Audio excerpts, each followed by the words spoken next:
Well, cheers, and welcome to the Saturday edition of Strat-O-Matic Baseball, 1966 replay. I'm Spokane Steve, of course.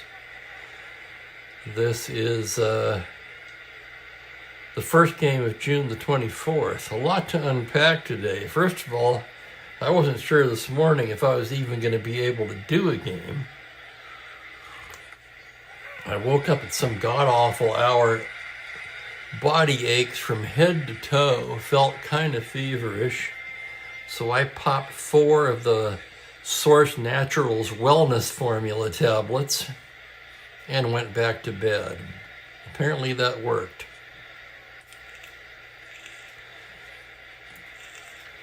Got a couple more hours sleep after that. I wouldn't say I'm fit as a fiddle, but I certainly feel much better than I did at 5:30 this morning, or whatever hell the time that was. Hey there, Kenyon's Gray is here. Kenyon Gray is here. Ernest Cruz is here. So it is Friday, June the 24th. First game on that date was the Dodgers at the Braves, opening up a 4-game series. 2 left-handers, Claude Osteen and Wade Blasingame.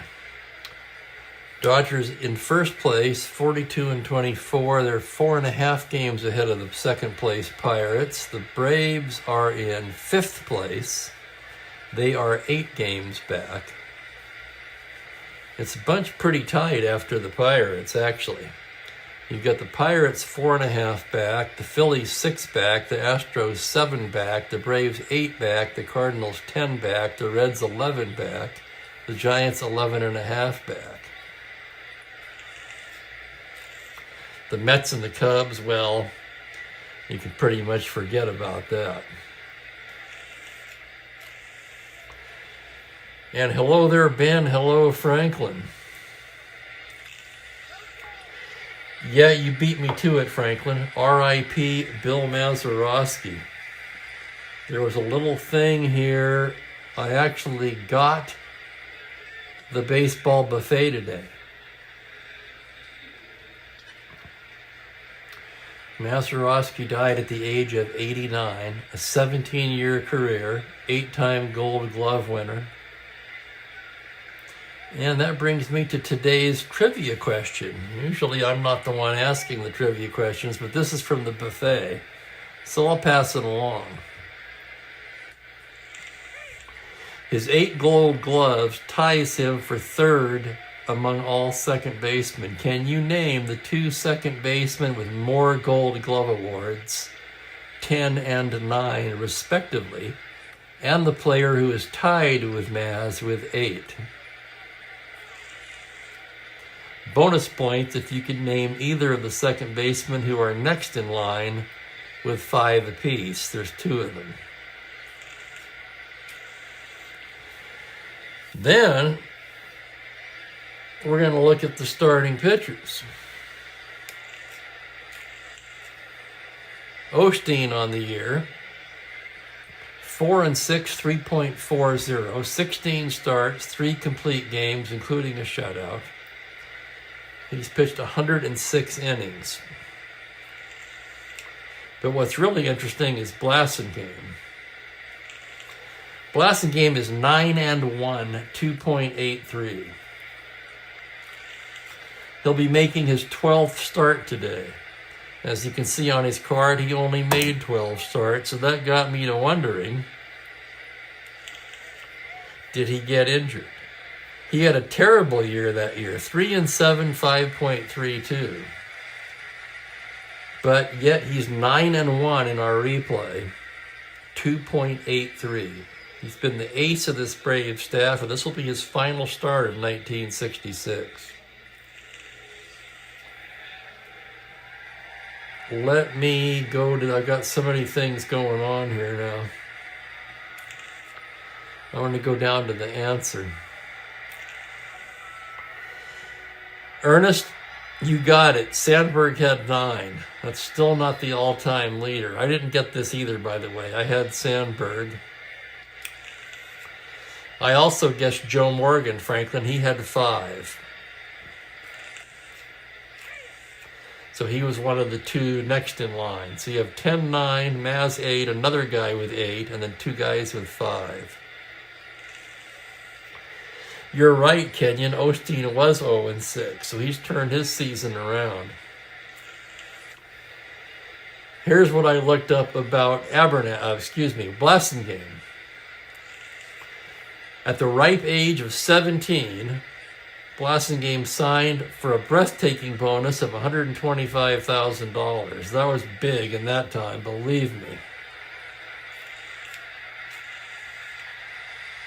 1966 season, what went wrong? The freakiest of freak injuries. A car door slammed on the pinky of his pitching hand in spring training, causing him to miss 3 weeks of preparation.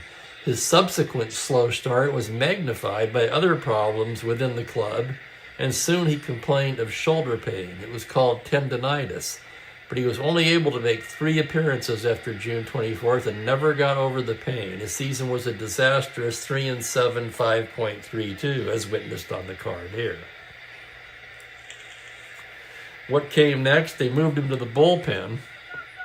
Then the following year, traded him to Houston for Claude Raymond. He was a little used to the Astros the remainder of 67, 4-7, 5.96. His shoulder problems were supplemented by a line drive to the groin in a June game that required surgery and a 2-week hospital stay.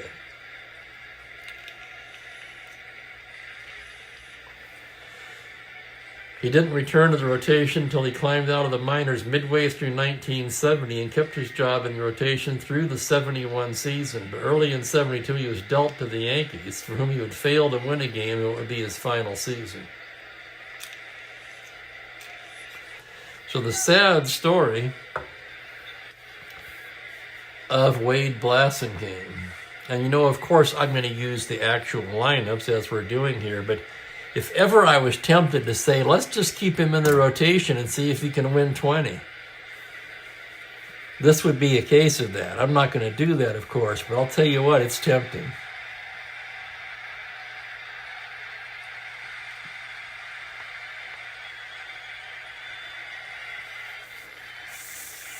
And this morning I was having an email conversation with Ben Witz about coffee. More on that as we get into the game and a few more people filter in. No pun intended there. Filter in. Coffee, yeah. Okay, the Dodger lineup. Hang on, we got some people answering the question. It was not Grich, it was not Manny Trio. Maury Wills leads off at short. Wes Parker is at first. Willie Davis bats third in center field. Tommy Davis is in left field. Lou Johnson in right field. Jim Lefevre bats sixth and plays third base. John Roseborough to do the catching. Nate Oliver at second. And Osteen, who actually has N power, believe it or not, is ninth. And David Cadwallader, who I haven't seen in a while. Cadwallader nails it. Alomar, Roberto Alomar, 10 gold gloves.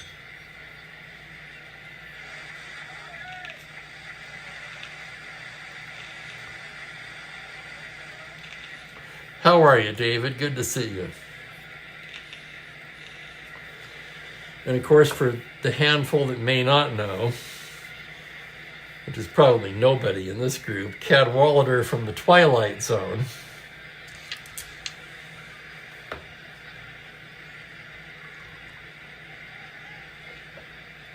Always brings a smile to my face. So we'll play a couple innings, and then we're going to talk about coffee a little bit today as well. So here's Blasingame, his 9-1 record, making what will be his final start of 66, facing Maury Wills. The umpires for today's game: Ed Sudol behind the plate, Paul Pryor at first, John Kibler down at second, and Bill Jakowski at third. I'll tell you the other ones from the list now. I think we've got them all, don't we? Alomar, Sandberg. Frank White had 8. He was tied with Mazeroski. And the other one with 5, tied with Joe Morgan, would be Bobby Richardson, who's also in our replay.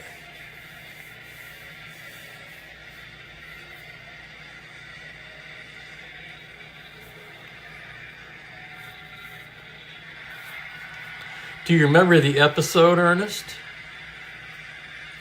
Or maybe you're not maybe your knowledge of 60s television is not quite up to your music knowledge. We'll see. But for those who don't know Ernest, throw out a song lyric or whatever you want, he'll get it.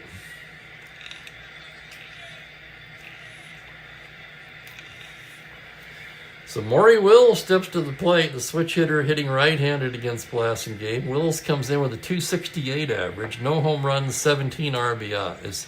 His 26 stolen bases, second to Lou Brock in the league. Blasingame with the windup, 1-4 lefty. He lifts it the other way to right field. Aaron moves to his right, and he makes the catch for the first out. And we are underway here on a beautiful Saturday, believe it or not. 43, partly sunny in Spokane. Far cry from yesterday. And it won't last, I'm sorry to say. Wes Parker will be the hitter, .270, 9 homers, 30 RBIs, hitting left-handed. Hitting right-handed against Blasingame. 1-7, grounder to third, single to 17. That's going to be past Menke and into left field for a one-out single. So Parker with good speed. Let's check the battery now. Parker a good base runner, not necessarily a base stealing threat. Blasingame a +2 hold, and Torrey a 0. So 16 for Parker, but he has a pretty good chance of getting the lead, so he'll have to hold him on at 14. And with Willie Davis at the plate, he's going to roll for it. Davis comes in at .274, 3 homers, 34 RBIs. Parker trying to roll that 7 or 12. 6, just missed it. And here's the next pitch to Davis. 6-5 lefty. Base hit to 17 on a home run roll. He gets the 2-star single. Davis a weak versus lefties. And Parker advances to third. So a home run to 17.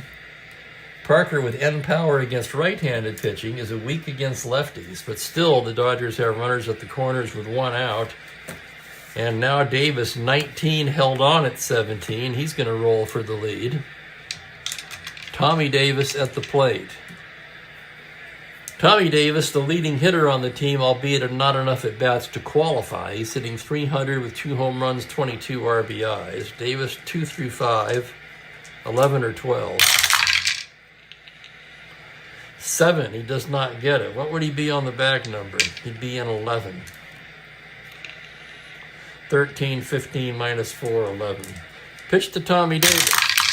Left-hander delivers a 5-8 right-handed. Grounder second base X, that could be 2. Bowling a 316. Here's the play at second base. It's a 1. He can't get it. It's a 2-star single. It's going to drive in a run. Willie Davis rounds and churns into third. So 3 consecutive singles lead to a run. Give Tommy Davis an RBI. Tommy not held at 15. He's less likely to try for the lead. I'll have to think about this one for a minute. Dodgers, on the other hand,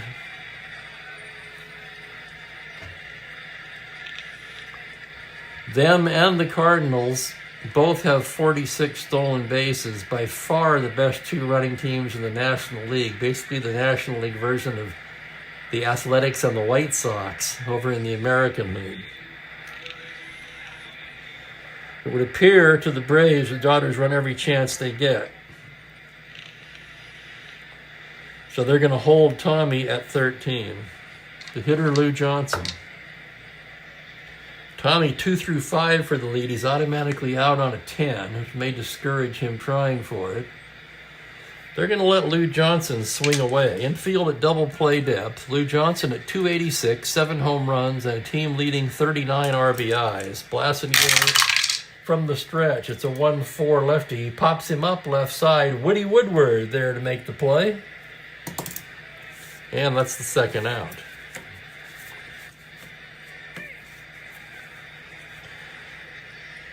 It'll be up to Lefevre with 2 down. Jim Lefevre hitting .277, a team leading 12 home runs and 36 RBIs. Tommy still being held at first. The pitch from Blasingame. 5-4 right-handed, high pop fly to shallow center. On comes Felipe Alou. He just does catch up with it. And the Dodgers will settle for 1. 1 run, 3 hits. They lead a pair. And after half an inning, Los Angeles 1, Atlanta coming to bat. Atlanta, second in the majors in runs scored, second only to Houston. Well, thank you, David. I'm glad you enjoyed that. The Palmer-Downing game, and that was a classic.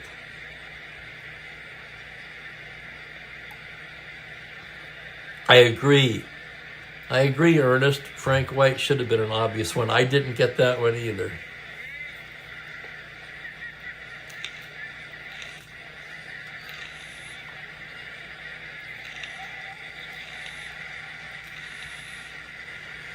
Oh, how cool. Brian Morris is here, and he watched the opening day. It's on YouTube. I'm going to have to make a point to watch that. I always enjoy opening day.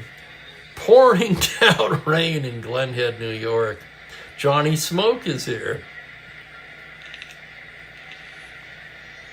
And Rick DeBar is here.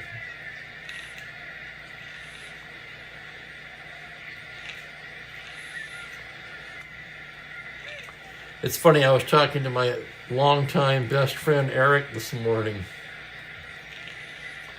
We basically said the same thing. If he indeed was the best defensive second baseman in history, shouldn't he be in on that basis alone?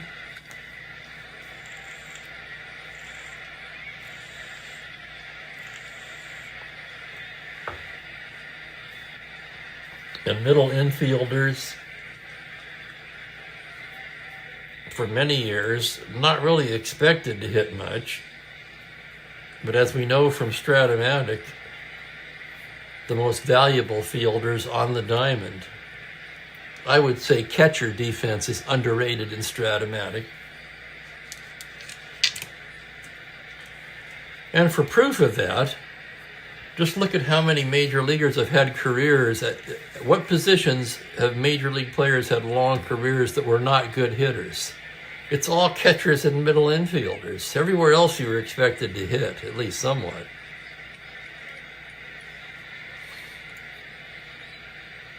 Braves lineup. Felipe Alou, you'll find at the top of the page there, red hot in his last 10 games. He'll play center field today and lead off. Woody Woodward, a fan favorite at shortstop. Hank Aaron in his customary 3-spot in right field. Rico Cardi will be in left. Joe Torre behind the plate hits 5th. Gene Oliver gets a rare start at first base. Dennis Menke is at 3rd. Frank Bowling at 2nd. And Blasingame, the pitcher, hits 9th. So Claude Osteen ready to go to work. Alou in his last 10 days, .444 average, 4 home runs, 9 RBIs. On the season, he leads the team in hitting at .354. Holy cow, now I got to look at something else. That's got to be... Has he overtaken Alley? No, but it's damn close. Alley at .360 now, still leading the league. Alou second at .354. 12 home runs, 45 RBIs, a major league leading 42 extra base hits. That's right, 20 doubles, 10 triples, and 12 home runs.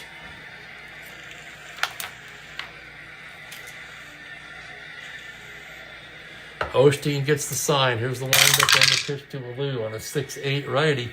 He lines that one into left field for a base hit. And no way to cool off Felipe Alou, at least not lately. Pretty much not at all. Here's Woody hitting .267 this year. No homers, but 31 RBIs, which is a pretty good RBI total for a guy with no power. Osteen out of the stretch. 6-3 righty. Fly to left field X. Tough chance for Davis. Tommy Davis, a 4-E8. Ranging to his left. Here's the play on a 14. He's not going to get that. That drops for a base hit. Alou will round and head for third. And just like that, the Braves have him cornered with nobody out. Checking the battery now. -1 for Osteen, -3 for Roseboro. So a -4 battery for the Dodgers. That'll be tough to run on. Hey, Jim Forbes, welcome in.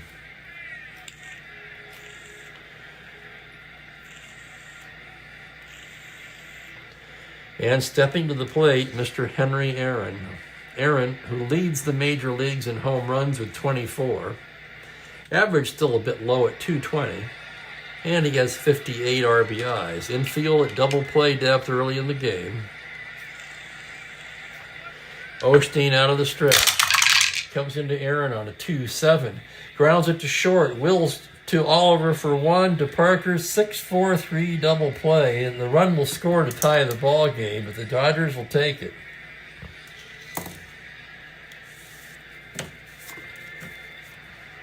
And here's Rico Carty. Carty at 348, 6 homers, 22 RBIs. Osteen, pretty happy to be facing Rico Carty with nobody on. As he goes into the windup, 1-4 lefty. Hard smash to third. Lefevre backhands it. Fires it over to Parker, and Osteen gets out of that pretty cheap. 1 run on 2 hits, nobody left. And it's 1-1. After 1. Anyway, Ben tried his Coastal Peaks this morning, and we got into a thing about coffee. I remember way back younger days, there was this restaurant that had the coffee I loved, and I asked them what kind of coffee they use, and I actually bought it, and I said, I don't know why, but it always tastes better here. I have the same coffee, but when I make it at home, it's just not as good. And she said, you're probably not using enough coffee. Okay, fast forward 40 years later or what have you. Ben thought his coffee tasted a little weak. I would say, Ben, as a side note, I prefer the dark roasts from Coastal Peaks. But anyway, I found this article that basically said you should use 1 scoop of grounds for every 6 ounces of water. Now, I just been setting my grinder on 36 seconds and then putting in 10 cups of water. So I did it for 36 seconds as a test and measured it out. Ben did a similar experiment, and I'm sure he'll be happy to report the results of that here. Turns out 36 seconds is only 5 scoops. So I've been using 10 cups of water for 5 scoops, when according to the article, I should be using 10 scoops of coffee for every 10 6-ounce cups of water. So the question to all of you guys is, how do you measure it? How do you make your coffee? Strong, weak? Do you use a coffee scoop, which is basically a tablespoon? Or do you use some other unit of measurement? I'm also going to test that theory because right now I'm drinking my coffee the way I've normally been making it. But lined up, I have the 5 scoops in the machine and 5 cups of water all set up, 5 6-ounce cups. And I'm going to turn that on during the course of the game. And I'm going to try it that way. My guess is it's going to be awfully strong. But that's what they recommend. So I'm going to try it and see what happens. In the meantime, I would love to hear, how does everybody here measure their coffee?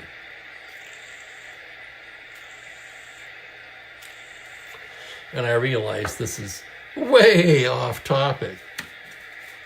But since almost everybody drinks coffee, except Ernest apparently. No, Jim's not a coffee drinker either. In fact, it's funny, Jim never has a second cup of coffee at home. Sorry, I couldn't resist that. Okay, second inning, Roseboro to lead it off. Roseboro on the season. He's up to 259 now. Roseboro not that long ago was hovering under 200, so he must have been hot lately too. 259, 2 homers, 19 RBIs. Blasting game with the windup and the pitch. That's going to be a 2-7. Fly ball to straightaway right field. Aaron is there. Routine for Hammer and Hank as he gloves it for the first out. And here is Rebel Warrior, a new face in the chat. At least I think so. If I'm mistaken, I apologize.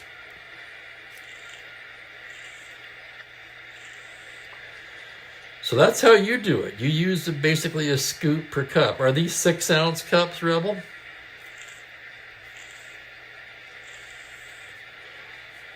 If you have a drip maker, your cup line, the lines on the carafe,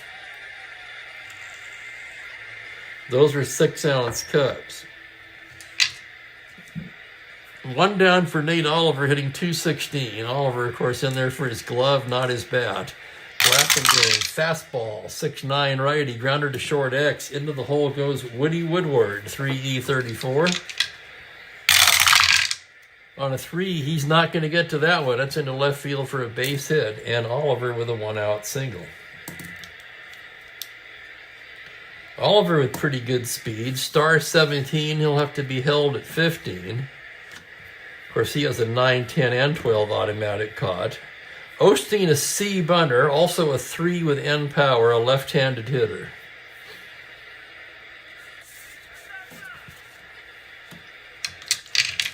And with 1 out, he's going to swing away.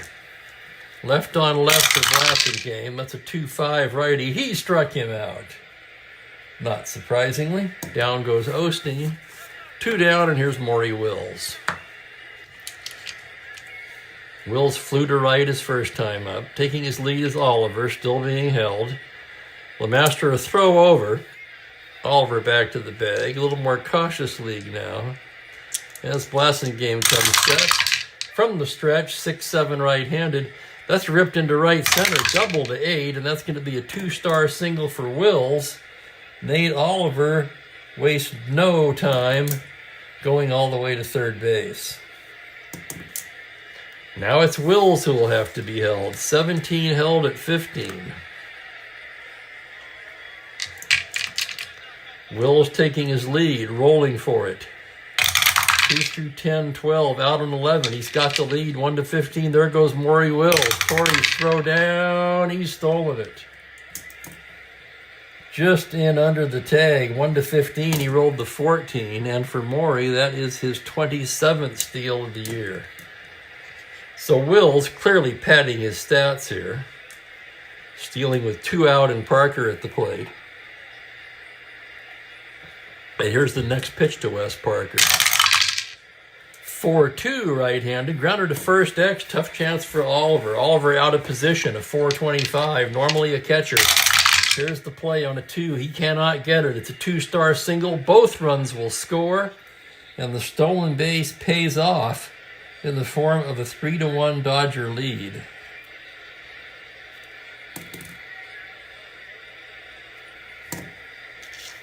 On a 2, that would have been a tough play for anyone. So we can't fault Nate Oliver. No. What the hell is Gene Oliver? Yeah, if we got 2 Olivers in the lineup today.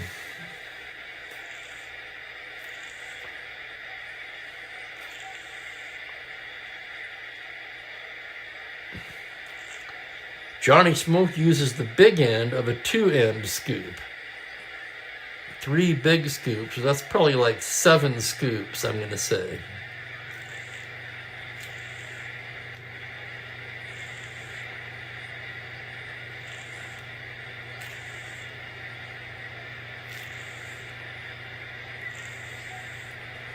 Exactly, Ben. That's another thing.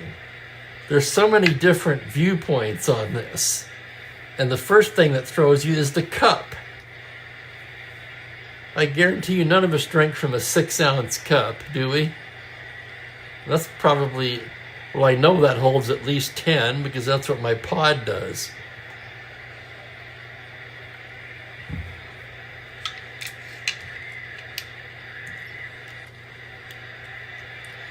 Parker held on at 14. Here's Willie Davis. Blasting game from the stretch. It's a 5-7 left-handed swung on and missed, strike 3, and that'll do it for the Dodgers in the second. But they score 2 on 3 hits and leave 1, and take a 3-1 lead to the bottom of the inning. Well, this might be interesting here. Johnny Smoke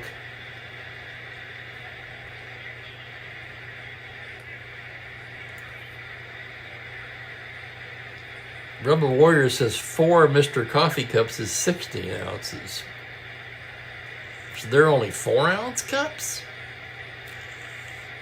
See what I mean? Even the frickin' coffee makers aren't consistent as to what a cup is.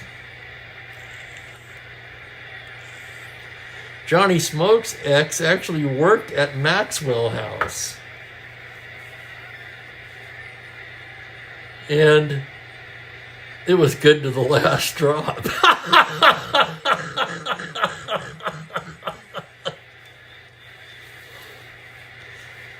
And Franklin agrees with what the article said. I also sent Ben the article.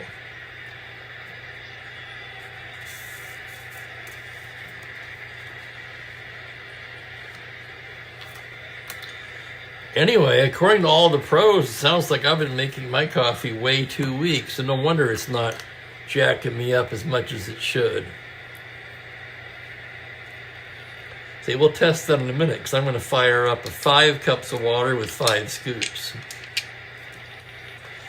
Bottom of the second, Joe Torre to start things off. Torre having a fine year at .332, 10 home runs, and his 52 RBIs, second only to Aaron on the team. Osteen gets the sign. A pitch to Torre on a 6-7 righty is a grounder to second base X. That's Oliver, a fine second baseman, .221, ranging to his left. On a 6, he scoops it up and throws him out. Nice play by Oliver. 4-3X, Torre retired. And now here's the first baseman. I almost called him the catcher, Gene Oliver. .231, and just 91 at bats. He has 7 home runs, 24 runs batted in. Osteen with the windup on the pitch. That's going to be a 4-8 righty. Liner to second, single to 10, and that is through into right field for a 1-out single. So Oliver's aboard. And that'll bring up Dennis Menke, who you'll also find at the top of the page. Under who's cold. In the last 10 days, Menke just 2 for 25. That's 080. On the season, .239, 5 home runs, 20 RBIs.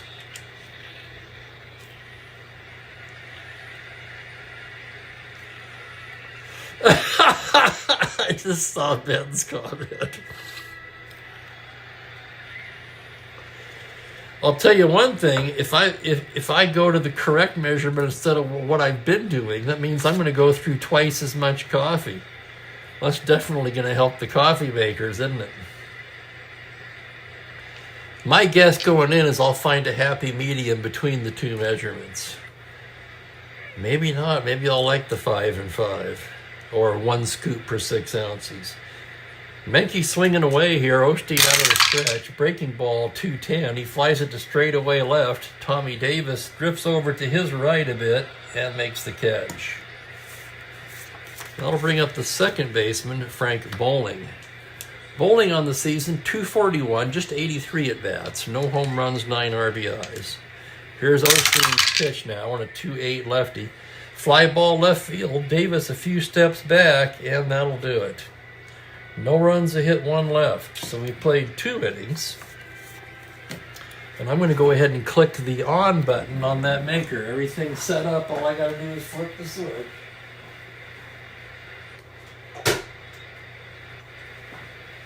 And we'll see how it measures. We'll see how it measures up. Or another unintentional pun there.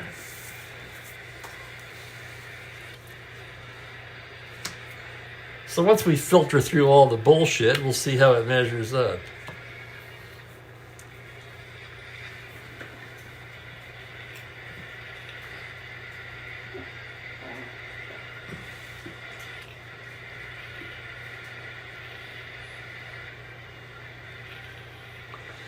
At least Ozzie could get on base at a fairly good rate.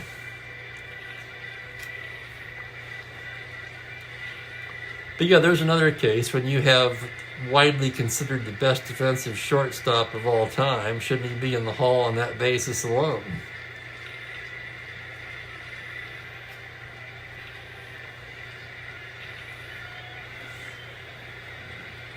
So Johnny, did you pick up any tips from your Maxwell House X? Third inning, Tommy Davis just started off. Davis with an RBI single in the first. Blasingame with the windup. Here's the pitch. It's a 2-8 lefty. A little comebacker. Blasingame has it. Takes a couple of steps towards first and throws it to Oliver for the out. Just an absolutely wonderful broadcast, huh, Ben? And he did have the big home run.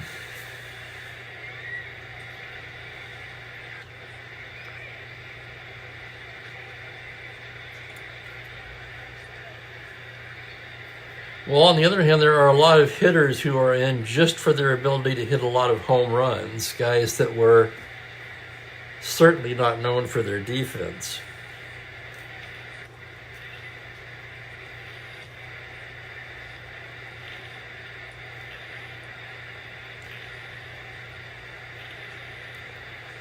The Cardinals, the worst team ever to win a World Series? Really, Jim? Boy, I don't know about that one.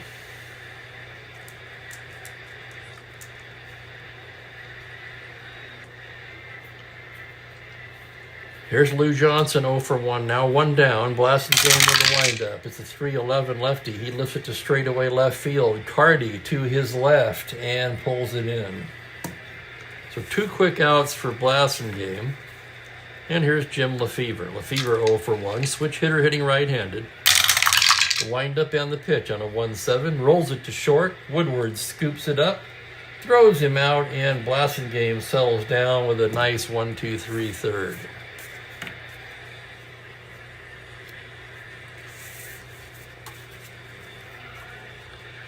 Claude Osteen takes the mound.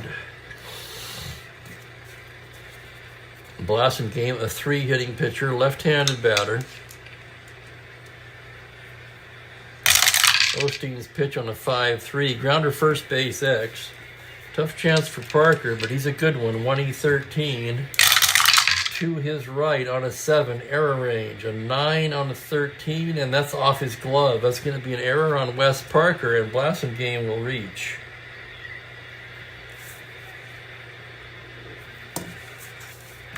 First error of the ball game. The pitcher aboard, top of the lineup coming up, and stepping to the plate is the red-hot Felipe Alou.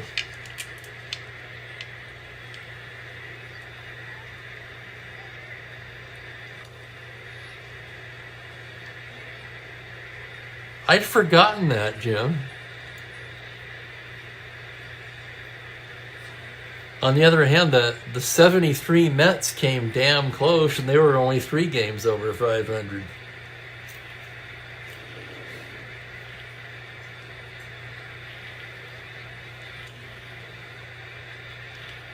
Osteen a glance at the runner. Blasingame staying pretty close to the bag. Alou at the plate. Osteen with the pitch. It's a 1-6 left-handed. That's ripped high and deep to left. That's going to be over Davis's head for a double. He gets it back in quickly, and with Blasingame running, they're going to hold him up at third. So the Braves have the tying runs in scoring position with nobody out in the third. Woody Woodward, and then the heart of the order coming up. So Osteen finds himself in a jam here in the third. Woody singled his first time up. That was the series when Pujols went apeshit, right, in the series? I do remember that.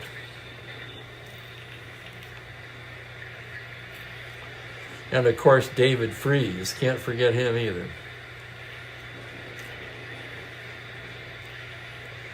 With Woodward at the plate, the Dodgers will bring the infield in. Woodward and A. Bunner. Osteen gets the sign now. The windup and the pitch on a 2-5. Grounder to third B. Lefevre has it. He throws home, and they've got Blasingame.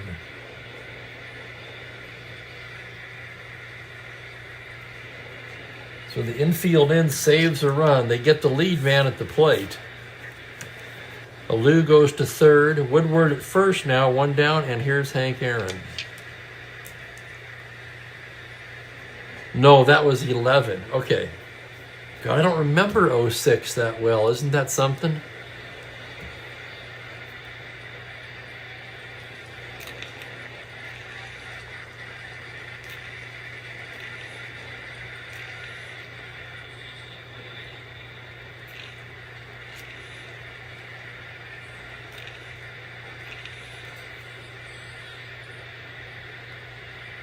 Henry Aaron standing in. Runners at the corners, one away. Let's see how the Dodgers are going to play it now. Woodward's at first. No threat to run.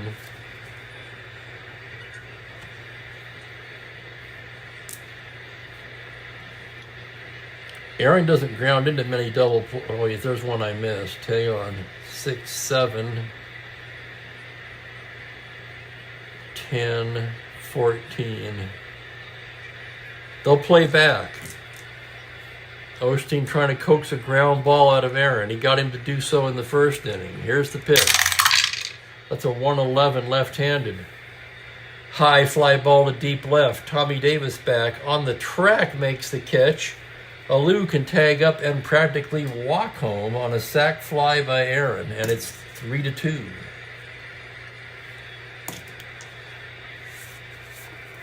So Aaron picks up the ribby. With 2 out, Rico Carty is the hitter. Hello, Gerald. Welcome. Great crowd on hand. I'm going to ask the question again after this inning. Osteen with a pitch to Carty. 1-9 left-handed, and he walks him. 2 out walk to Carty. Woodward moves to second. That'll get Joe Torre to the plate.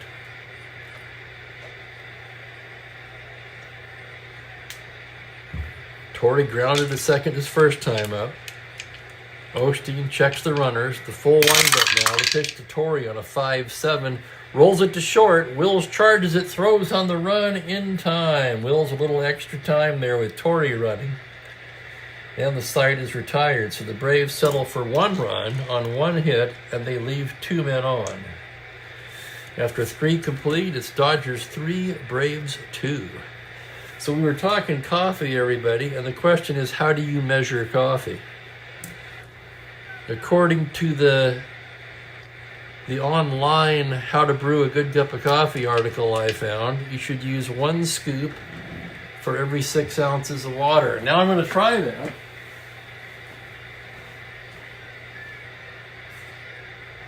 And let's see how it is. Well, it certainly looks a lot darker.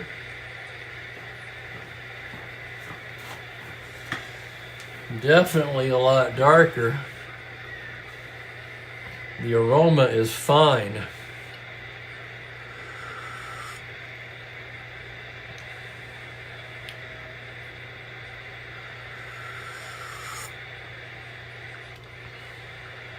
Man, that's really pretty damn good.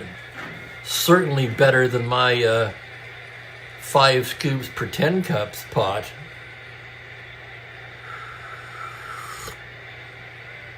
Isn't that something? So at age 69, I learned that I've been making coffee too weak all these years. You know, you're not wrong, Ben. I think this is a little extreme.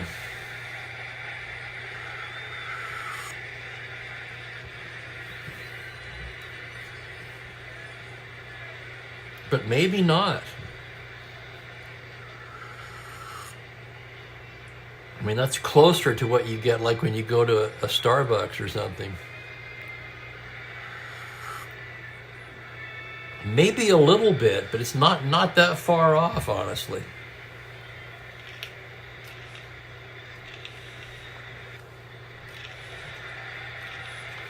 So instead of 5 to 5, I think next time I'll try 5 with 7 cups, 7 6-ounce cups of water.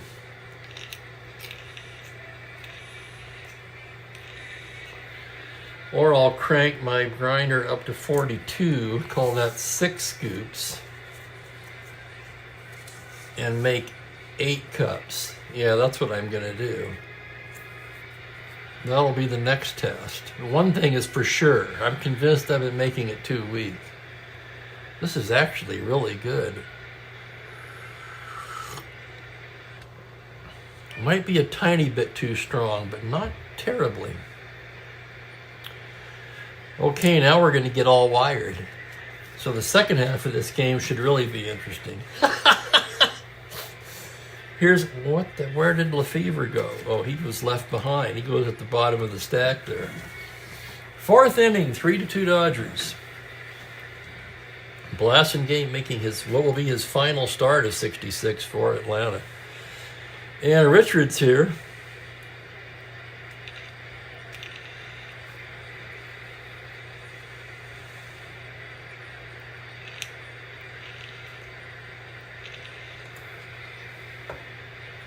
I know, it's and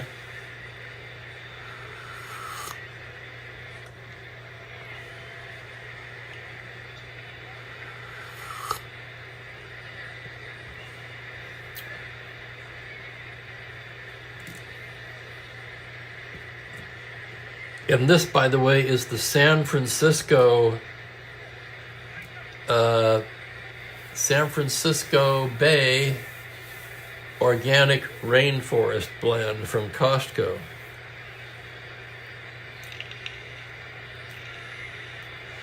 Blasingame ready to go to work in the fourth, bottom third for Los Angeles. Roseboro will lead it off. He's 0 for 1. Blasingame gets the sign. The wind up on the pitch on a 3-6. He grounds it down to first. Oliver will take it himself.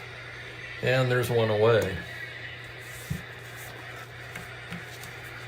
Great crowd on hand today, by the way. Thank you, everybody.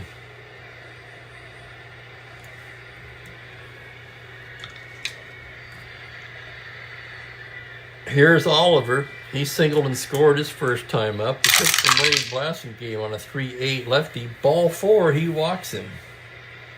So Oliver, not known for his bat, with a single and a walk today. 17 held on at 15, and here's Osteen. And Osteen again is going to swing away. Remember, he does have end power. Here's the pitch. 2-7 struck him out. The Claude Osteen fans for the second time. And the batter will be Wills. Wills 1 for 2.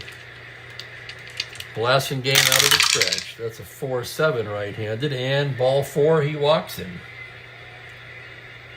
So suddenly control problems here for Blasingame as he's walked 2 in this inning. That'll get Wes Parker to the plate with 2 down.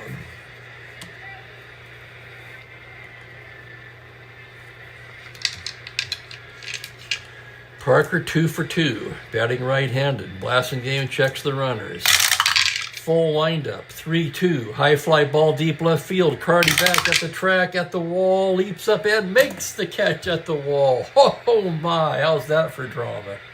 Homer 1-14.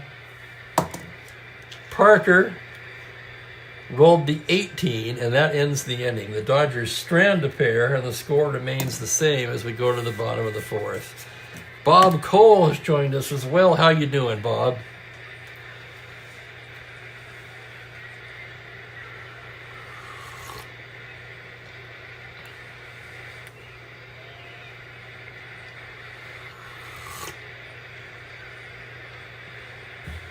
You know, I can't get over how good this actually is.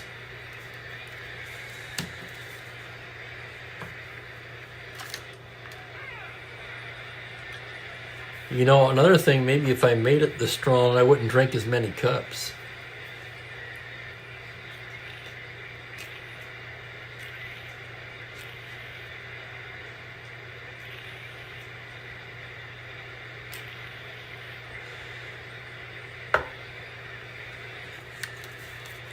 Bottom of the fourth, Osteen takes the hill. Gene Oliver will start things off. He singled his first time up.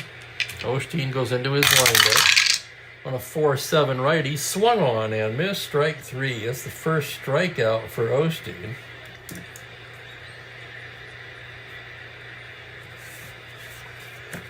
And here's the ice-cold Dennis Menke. Osteen gets the sign. 6-5 right-handed grounder into the hole at short.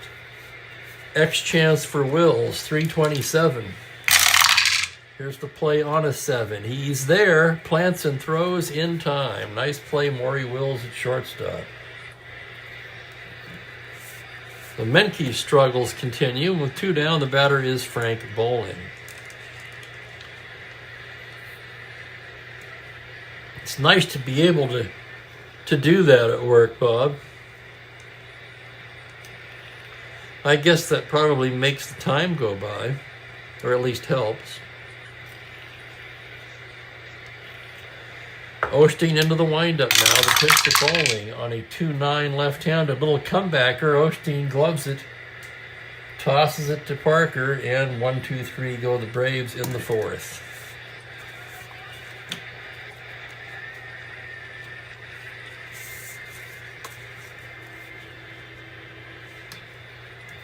You know what, Ben? Now I've got to order some more Coastal Peaks so that I can try that. First, I'll get my measurements down.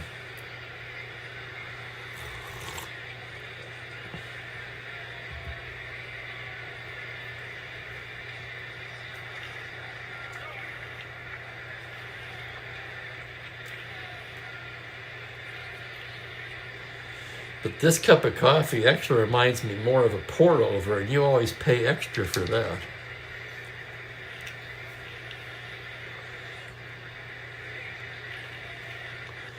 Okay, 5th inning. Blasingame rated 6 for starter endurance, facing Willie Davis here. Gets the sign from Torrey. The pitch is a 110 lefty. He pops him up left side. Woodward will take it, 1 down. That'll bring up Tommy Davis. Tommy 1 for 2. The pitch from Blasingame is a 2-8 left-handed. Comebacker, Blasingame gloves it. Throws to Oliver, 2 quick outs in the 5th. And that'll bring up Sweet Lou Johnson, who's 0 for 2.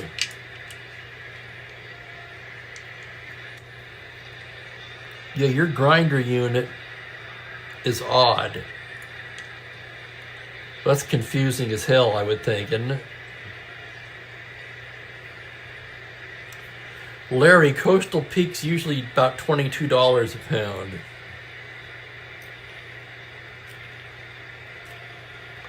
And welcome in, by the way, Larry, if I missed you earlier.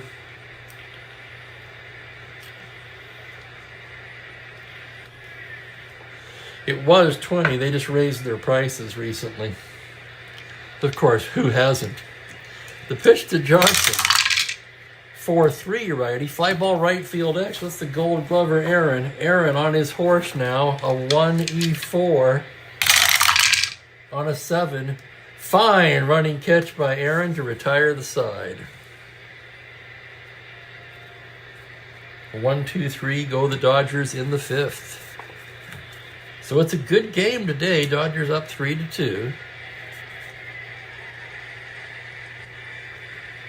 David's also 1 scoop per 6.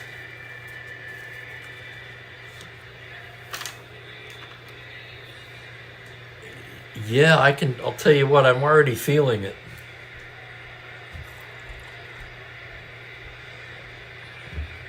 Remember how many years now have I been complaining about how I'm immune to coffee? Apparently that's not true at all. I'm just immune to weak coffee.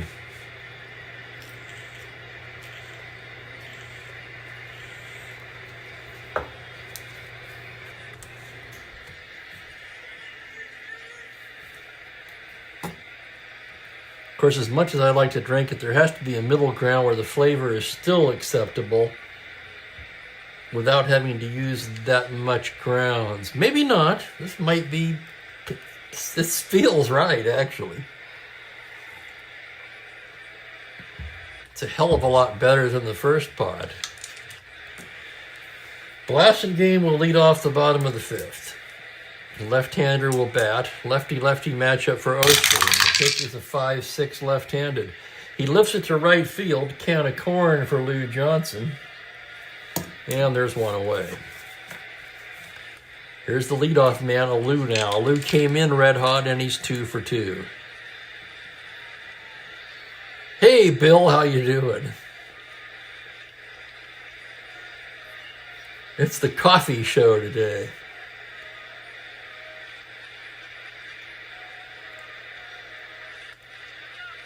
So their cup is 5 ounces then.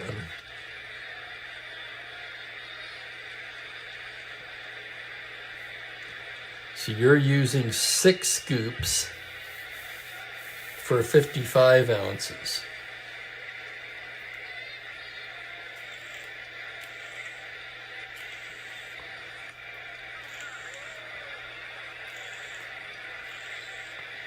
Osteen pitching to a Lou. The windup, here's the pitch. It's a 1-7. Base hit up the middle and a Lou 3 for 3. Well, Lou came into the game red hot, and Claude Osteen unable to slow him down 1 iota. The batter will be Woody. Osteen also rated 6 for starter endurance. From the stretch now, the pitch to Woody. A 3-9 lefty. He hits a hard smash to short. Wills has it to Oliver for 1 to first. 6-4-3 double play. And that wraps up the 5th inning.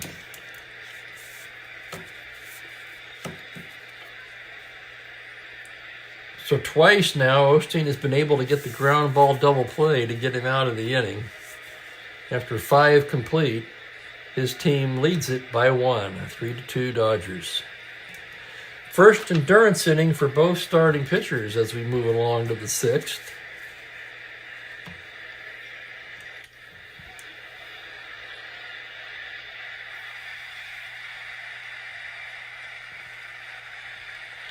I don't know if you would use less with dark roast. That to me doesn't make any sense. I don't know, maybe.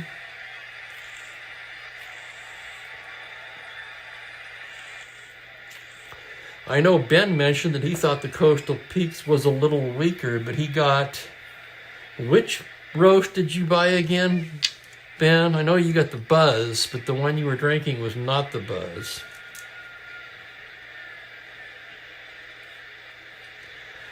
Well, he just added 4 to that.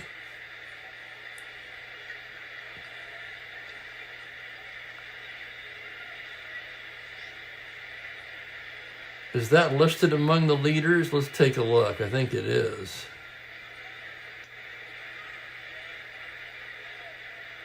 Total bases.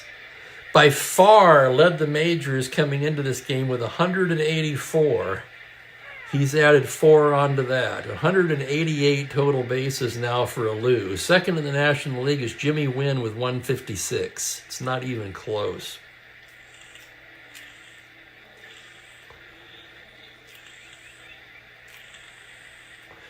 Yeah, I've never tried the City Blend.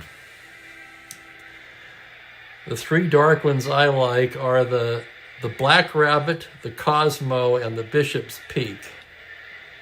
The Patagonia is good as well, but it's more of a medium roast.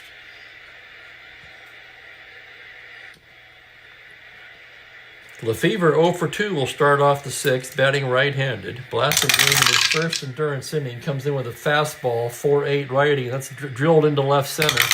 Triple to 8. He will hold with a long single, and Lefevre aboard to lead off the 6th. That's going to cause action in the Atlanta pen, as right-hander Clay Carroll begins to toss.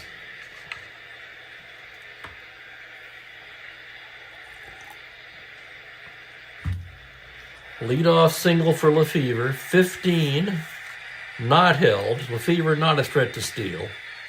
And the batter is Roseboro. Left-on-left matchup for Blasingame from the stretch.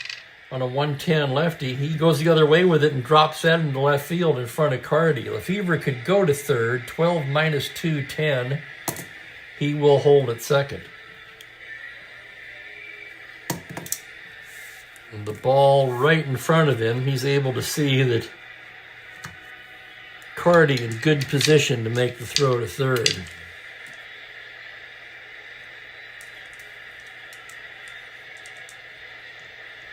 Right, no, I know that, Franklin. But anyway, the article I read doesn't give any room for alteration on the recipe, regardless of what roast you're using.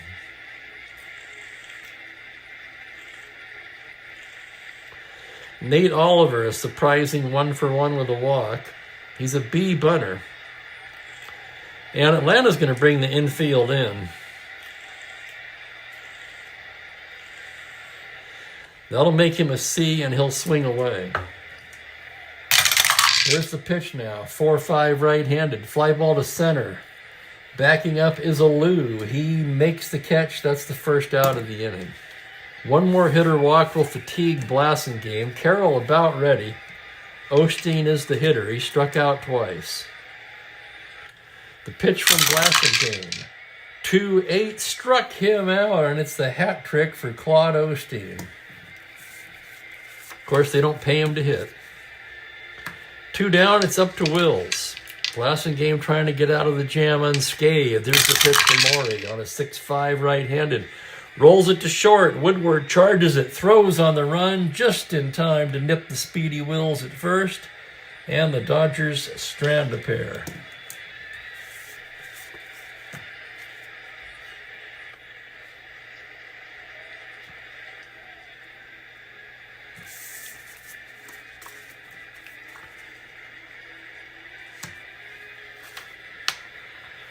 I find myself waking up, fellas, I'll tell you that.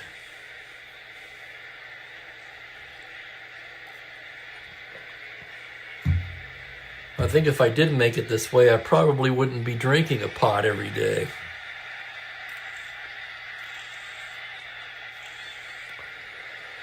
Drink less, enjoy it more. Something I learned about wine 25 years ago. I'm just figuring it out now about coffee.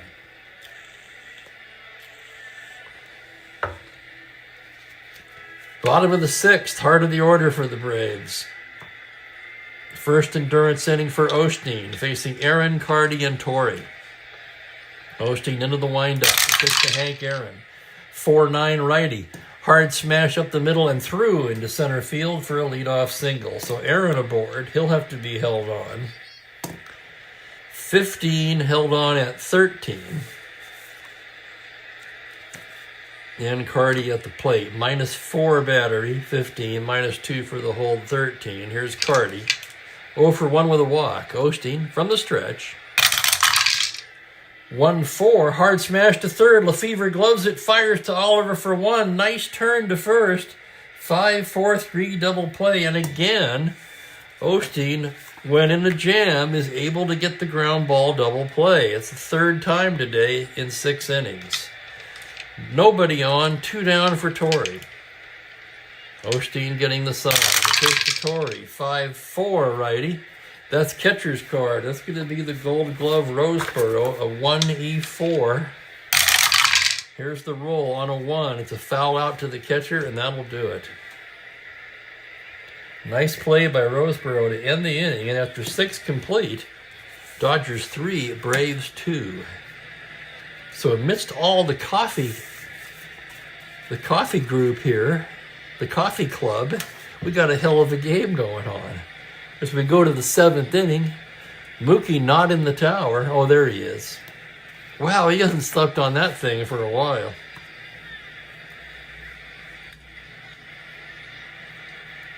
Yeah, he's on the little bed, the one I got for him when he was a kitten, before we graduated to the taller tree.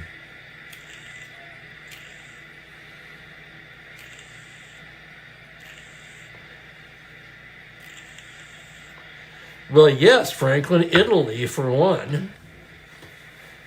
that's really what started the whole thing, truth be told.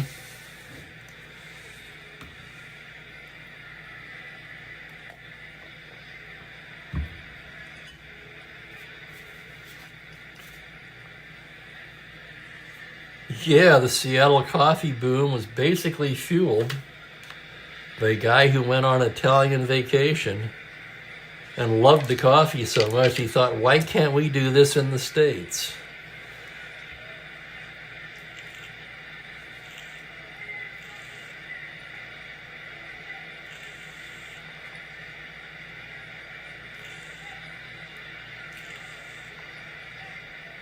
That is correct, Jim. Yeah, that Baker trade was a big trade. I think there was 8 players involved in that deal.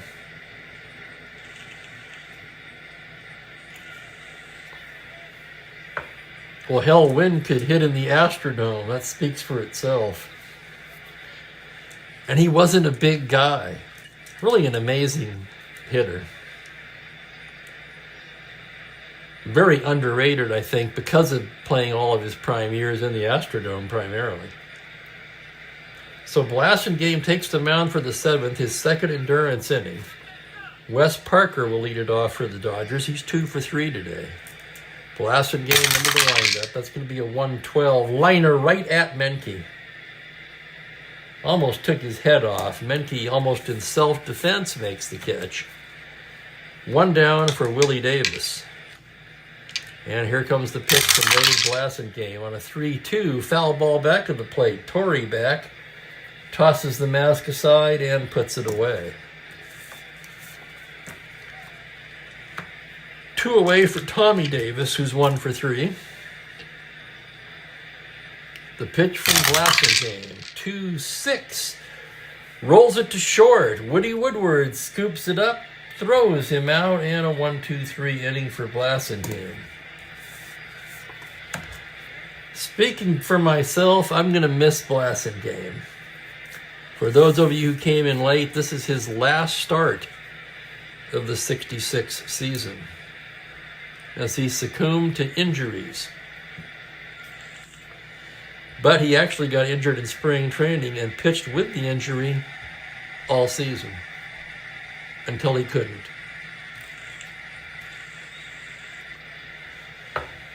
Second endurance inning for Osteen as well, and it will be Oliver, Menke, and Bowling. Wait a minute, it's the stretch. Hang on, let's not get ahead of ourselves here. I'm going to top off my mud. And we'll take a look at Mookie.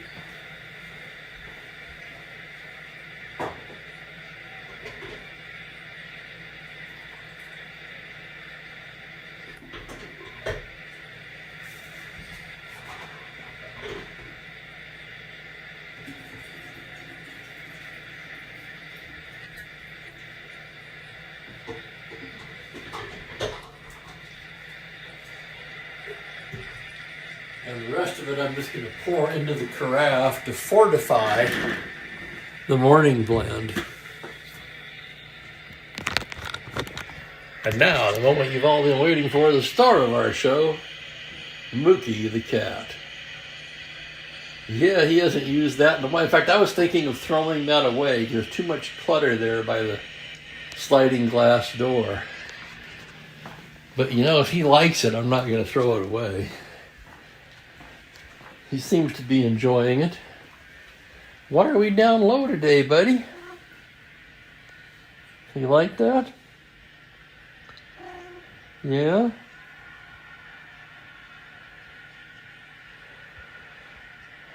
Hello, Barbara. You missed the coffee club.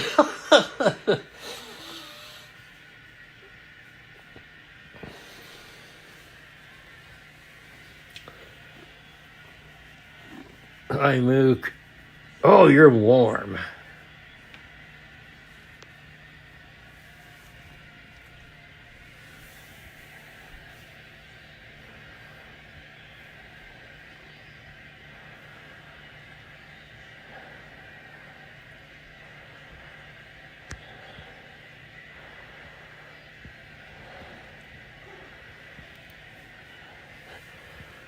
Yeah, I can't bring myself to pitch it now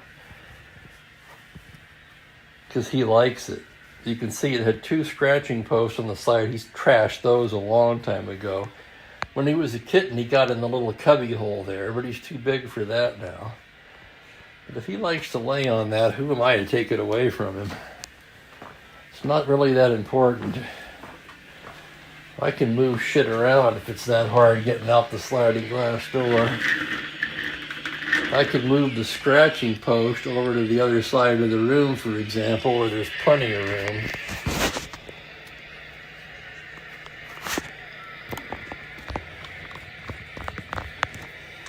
Okay, here we go. Line things back up.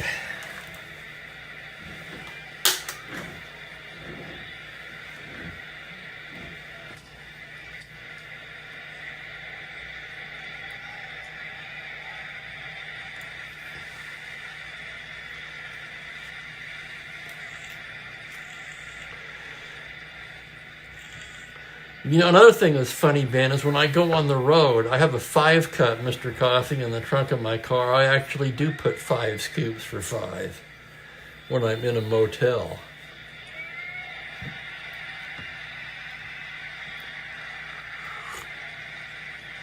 Most motels today have those contraptions where you have the sliding thing with what is basically a tea bag. That I cannot stomach.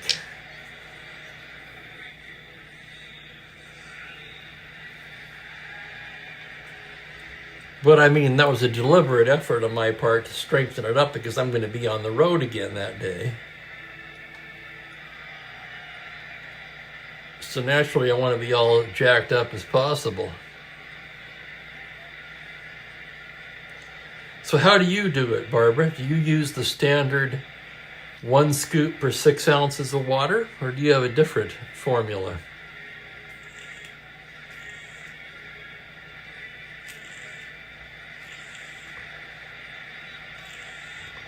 Not even the K-cups, Franklin. They're like tea bags. You've got this little plastic tray. You've got a paper tea bag. You lay that in there, slide that into the thingamajig, and put the water in. It's way, way worse than the K-cup. The K-cup I can actually handle depending on the brand. Still not as good.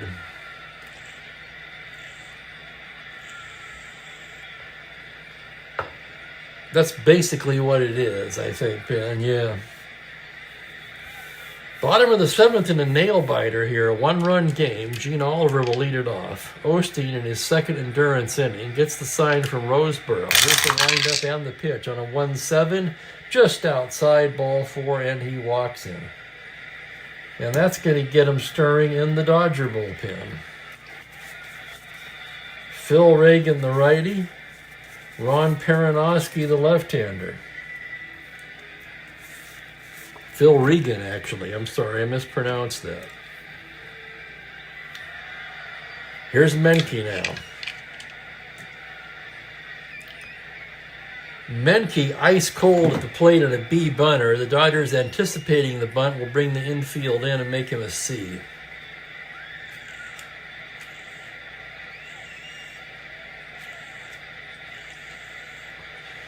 And he's going to swing away.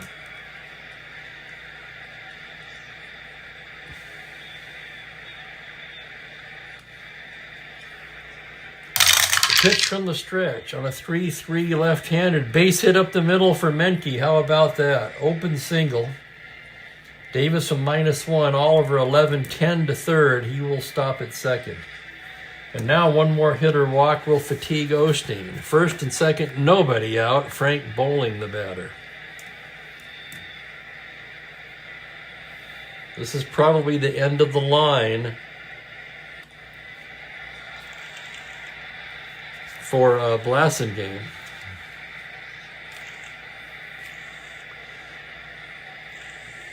So Barbara, yours is just all over the place. Whatever you feel like that day, huh? You know, I kind of have to respect that.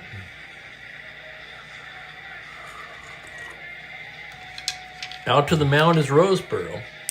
Osteen says he's fine, and we'll see as they're set to go. Here's the pitch to Bowler. 5-3 right-handed grounder, first base X. That could be two. Parker a 113. Here's the roll on a 3. Parker a diving stop to his feet, down to Wills for 1, back to first. I don't even believe it. That ball was headed for right field, and Wes Parker turned it into a double play. That is a web jam, and that is the play of the game.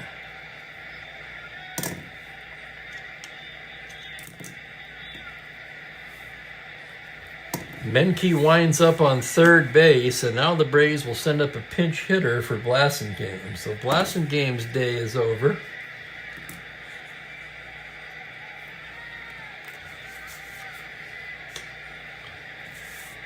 He goes 7 innings, 3, 6, 8 hits. He gave up 6 hits in the first 2 innings and then settled down. 3 runs, walked a pair, and he struck out 3, 4.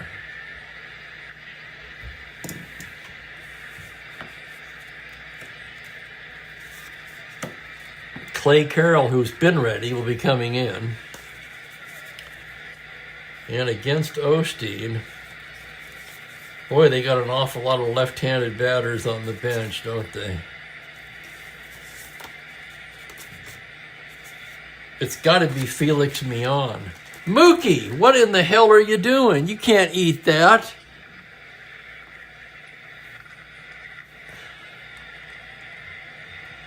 Oh my God, I didn't even see you there. He was trying to eat the out marker thingamajig.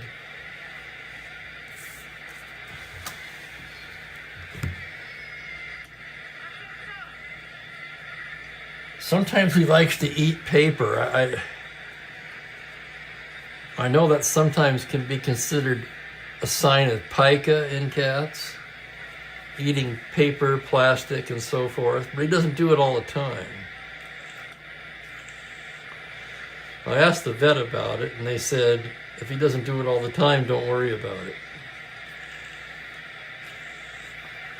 Felix Millan will be the hitter, runner at third, 2 down. Whoops, he closed all of my stats.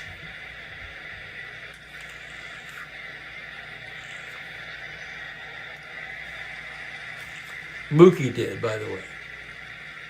Okay, let's look up Millan's numbers.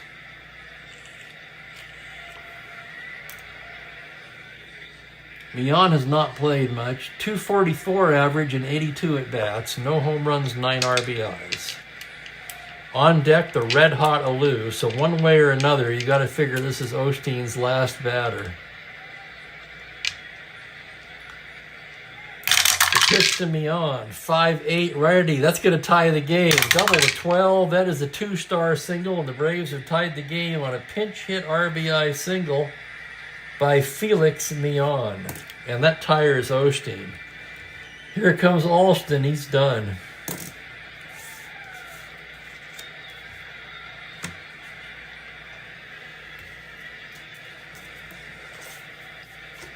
So both starters done now. And here comes the vulture.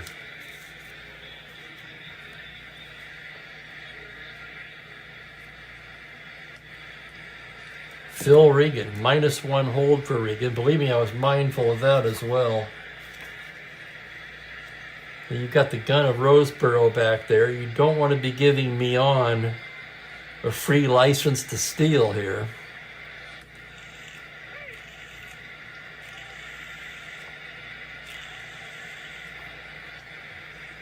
Osteen goes 6 2/3, surrendering 3, 4, 5, 6, 8 hits. 3 runs so far. The runner at first base is his responsibility. He walked 2 and struck out just the 1, I think. Yep.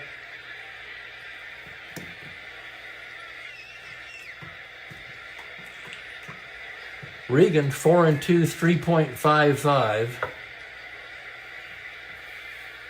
Facing the red-hot Felipe Alou.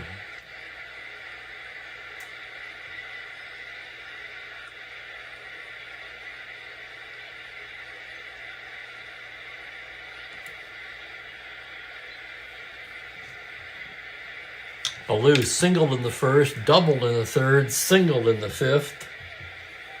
Batting in a tie game with a runner at first and 2 away. And here's, Mian, -4. 14 held at 12, so Mian is held on at 12. From the stretch, 110, high fly ball to deep left field. Going back is Davis, back, gone. Felipe Alou does it again. And with a 2-run blast, he gives the Braves the lead. Mian scores. 3 runs in the 7th, Braves lead it 5-3. For Alou, hang on a second now, that is his 13th home run of the season. And if he gets to bat again, which he could, not likely though, needs a triple for the cycle. So Phil Regan comes in and coughs it up. Instead of being the vulture, he'd be the, what would you call him? The gopher. Here's Woody. The pitch to Woody on a 2-9, grounds it down to third. Lefevre picks it up, throws him out. And that'll do it, but the damage is done. 3 runs for the Braves, the big blow, a 2-run homer by Felipe Alou, and tip of the hat to Mian as well. He kept the inning alive with a pinch hit RBI single. And more important, Alou well on his way to over 400 total bases. What an accomplishment. I mean, what did he have in real life? He's far exceeding that, isn't he? That's 64 and 18, 72 and 124. No, not 72. What did I say? 64 and 18, 82, 124.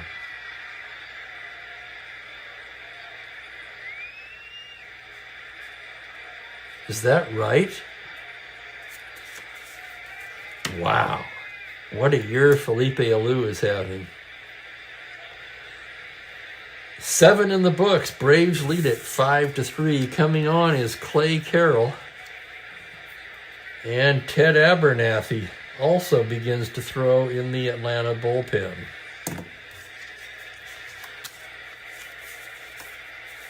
Abernathy, a hard righty. The Braves do not appear to have a lefty down there.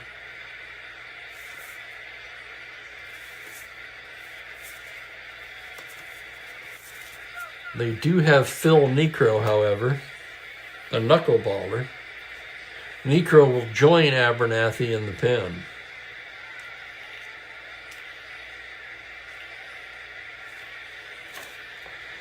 But it'll be Carroll taking the mound for the 8th. Carroll on the year, 4-4, 3.39, 3 saves.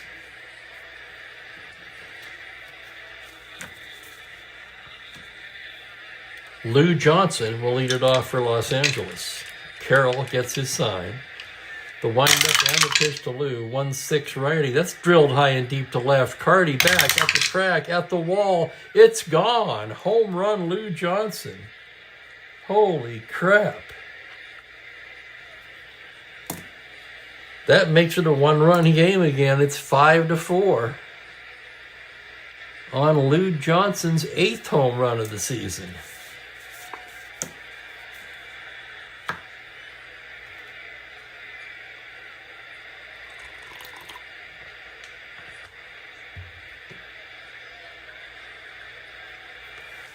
Wasn't it Carlton and Rick Wise? I don't think it was Royce.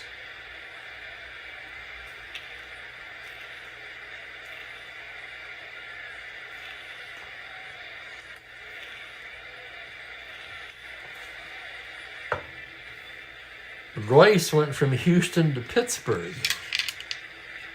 and then to Los Angeles. Lefevre 1 for 3. He'll turn around and bat left-handed against Carroll. Here's the windup and the pitch. It's a 6-8 left-handed. Grounder down to first. Oliver gloves it. Underhands to Carroll covering. And that's the first out. Here's John Roseboro now. 1 for 3 today. Carroll set. The pitch on a 6-3 left-handed. Fly ball to left field X. Tough chance for Cardi. Cardi, a 4E10. Here's the play on a 4. He's not going to get to it. It's a 3-star double. Well, it doesn't matter because there's nobody on, but it's a double for Roseboro.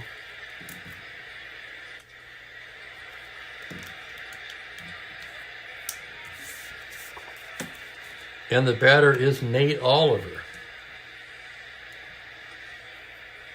And they're calling Regan back from the on-deck circle. Thank you, Bill, for doing the work there. 350. Oh, I wasn't counting the singles. That's why. Duh.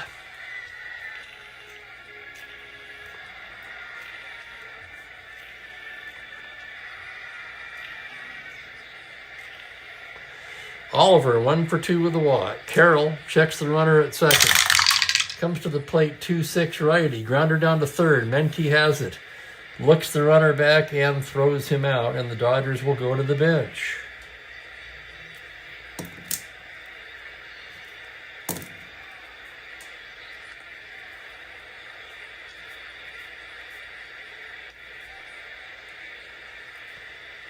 So we can close the book on Osteen and Regan. 2 away.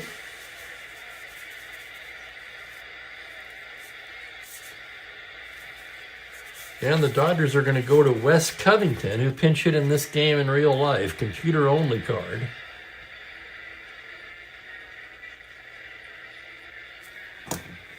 Covington has not played much. He is 1 for 16, an .063 average. Carroll gets the sign. The pitch to Covington on a 4-5 left-handed. 1-1, that's going to go for extra bases. That splits the gap in right center for an RBI double. And holy wow, this game is tied. Wes Covington comes off the bench and delivers a pinch hit game-tying double. Came in 1 for 16. Covington, a 1-8 runner. Let's see who the next pitcher is going to be for the Dodgers. They're going to go to Bob Miller. Bob Miller will come on and pinch run for Covington. Why not? He's a 1-10. That's still better than a 1-8.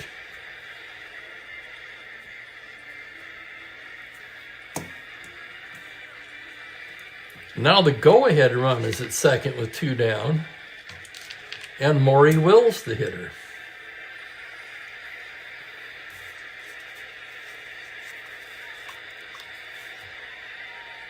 And here comes Bobby Bragan, and he's going to make another change. He's going to go to Necro. The Carroll has been ineffective. The Braves are going to the bullpen.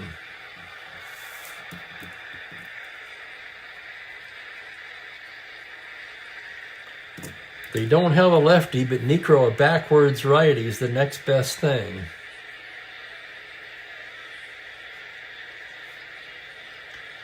Carroll gave up 3 hits, all for extra bases, so they were teeing off on him.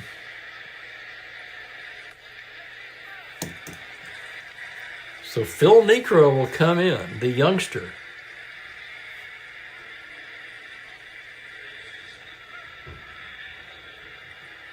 (0-2), 3.92 with a save, to face the switch hitter, Maury Wills.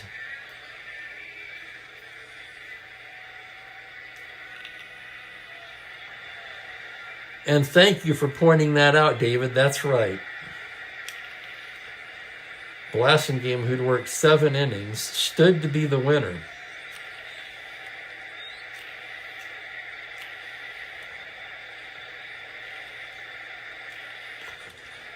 Man, that would have been something if he could have finished at 10-1. Still 9-1 for a guy who was 3-7. It's pretty amazing. Nico ready to go to work now. Bob Miller, the runner at second base. Here's the pitch to Wills on a 3-11. That's a base hit into left field. Miller 10-12 to the plate. Carty is 0. They're sending Bob Miller to the plate. Here's the throw, and he's caught. He's out by a mile.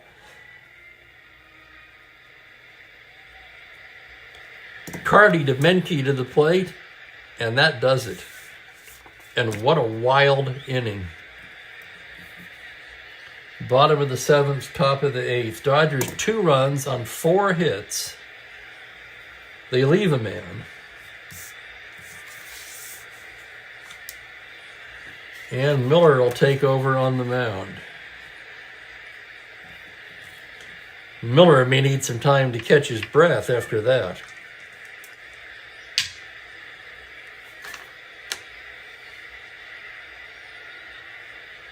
Miller on the year, 3-2, 4.13 with a save.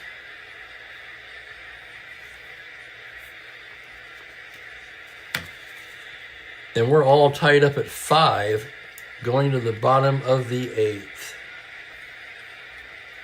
Heart of the order for Atlanta. Hank Aaron 1 for 2 today. Sac fly in the 3rd.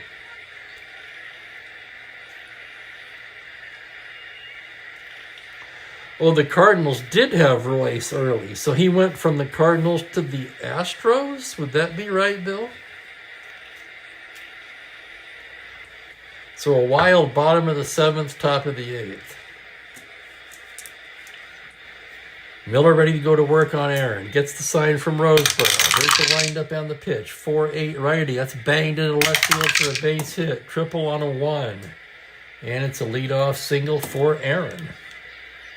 Miller with a 0 hold. So Aaron 16 held on at 14. And Carty at the plate. He's going to roll, try to get the 7. 8, just missed it. And here's the pitch to Rico Carty from the stretch. 6-11 right-handed, hard smash to third. Lefevre has it. He goes to Oliver for 1, to Parker, not in time. Carty beats it out.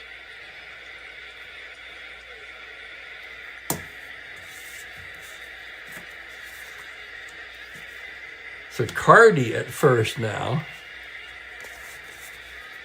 And the Braves are going to make a move now. Gary Geiger will come on and run for Carty and take over in left field. Actually, he'll probably take over in center field with Felipe Alou moving to left.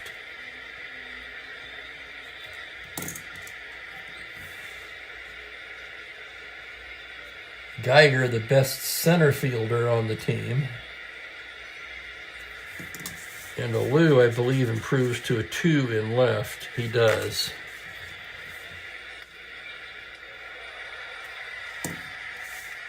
So runner at first, 1 down. Torrey the hitter. Geiger a 1 through 14 runner. No threat to steal.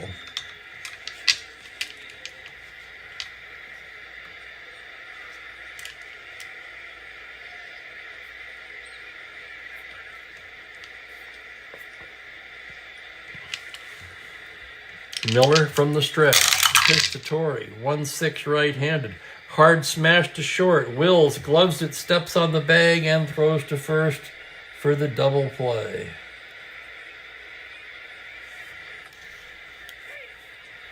So Geiger stays in center. Alou goes to left field. And we go to the 9th, all knotted up at 5 apiece.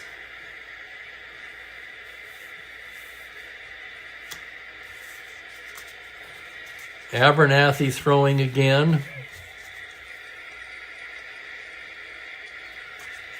Wait, they do have a left-hander. I take that back. Dick Kelly.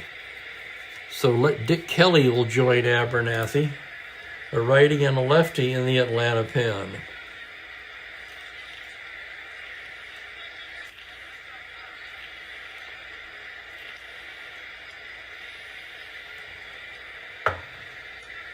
Kelly, however, one of those odd backwards lefties. Sometimes it's hard to work those guys in.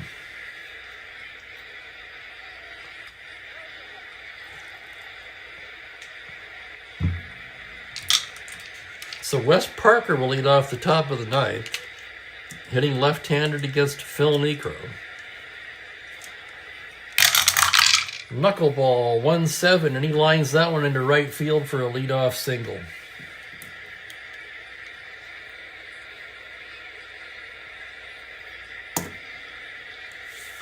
+2, 0, so 16. Parker will have to be held on at 14. Willie Davis is the hitter. Parker rolling for the lead, 7 or 12. 10, he doesn't get it. Here comes the pitch to Willie Davis. 1-8 righty, grounder to first base, White to first, Oliver to his right, goes to Woodward for 1, back to the bag, not in time. And now it's the speedy Willie Davis aboard. And with the two right-handers coming up, Bragan's coming out again, and he's calling for Abernathy.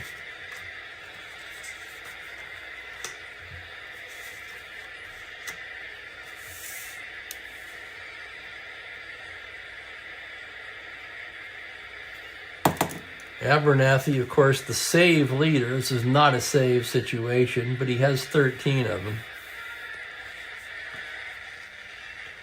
1-3, 2.70. Abernathy also with a better hold.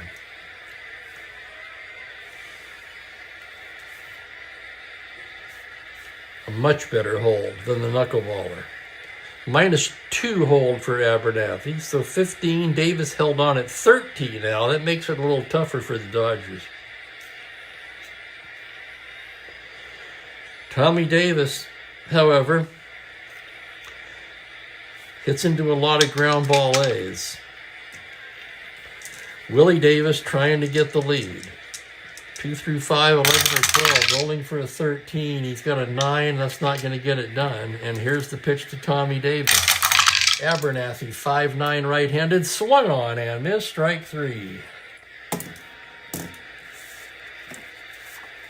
That's exactly what Bragan wanted, Abernathy to face the two right-handers, Davis and Johnson. The switch-hitting Lefevre is on deck. 2 down, runner at first being held. Here's the pitch to Lee Johnson. That's a 4-11 right-handed. Base hit into left field. Open single. Davis 17-15. But it's a Lou now in left with a -2, 13. And they're going to hold him at second. Do not make the third out at third base, which I did the other day.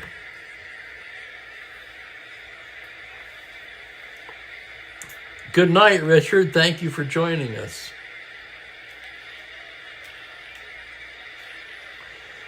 I stand corrected about Royce. Yeah, I forgot he started as a Cardinal.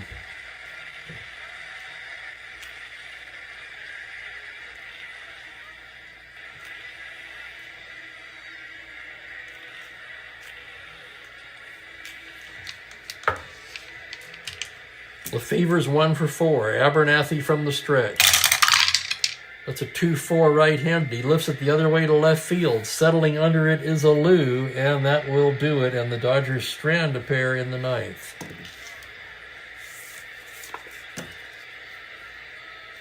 So another intense half inning. Bottom of the 9th we go in a tie ball game. Braves can walk it off. Bob Miller comes out for his second inning of work. Due up for the Braves, Gene Oliver, Menke, and we'll see about bowling. Although they've already used their other second baseman, Mion, so I guess he'll have to hit.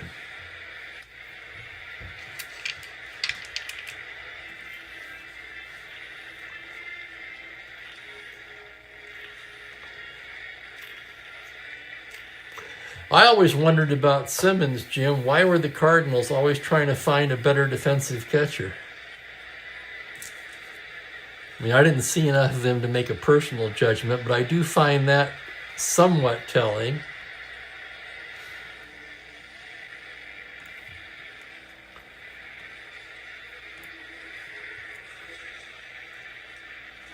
Okay, here we go. Fasten your seatbelts. I want to thank everybody for being here today. Great, lively chat. Huge crowd, especially for a weekend game. A lot of fun today. I was going to read you some more from the baseball buffet, but it doesn't seem like the right time. Gene Oliver 1 for 2 with a walk. Miller into the windup. Here's the pitch on a 4-5 right-handed. Fly ball to right field. Johnson on his horse. He's there to put it away for the first out. That will bring up the ice-cold Menke, who did come through with a single his last time up. Braves with only 3 players left on the bench. But this would be a good time to use one of them. They're going to call Menke back, and they're going to send up Eddie Matthews.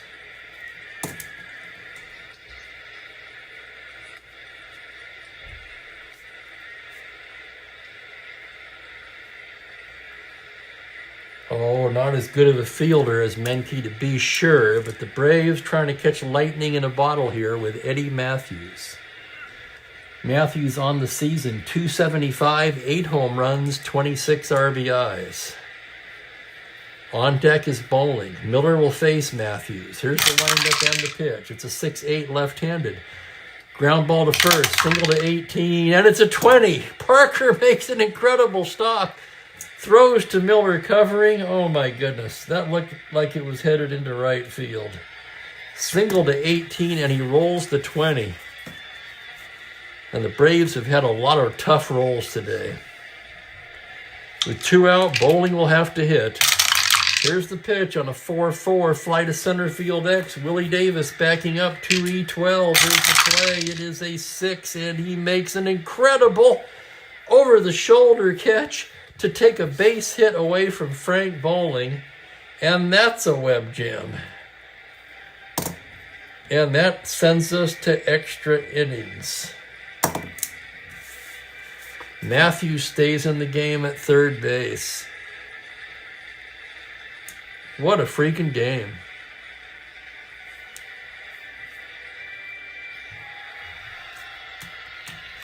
De La Hoz and Matt Jones, the only players on the Atlanta bench.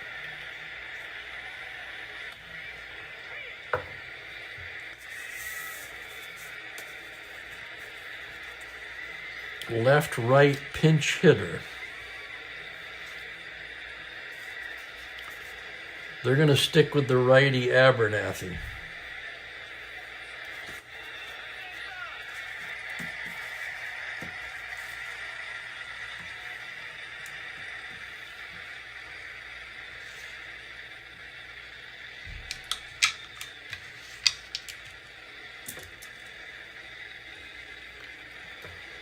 Whew.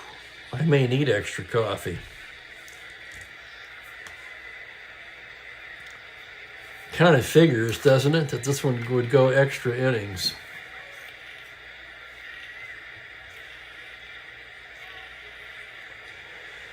And here we are in the top of the 10th.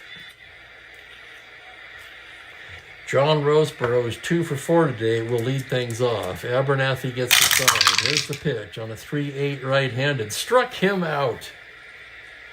Called strike 3. Roseborough doesn't like it, but he's not going to say too much. He'll save it for when he gets back behind the plate. Here's Oliver now, a terrible hitter, but do they have anybody else?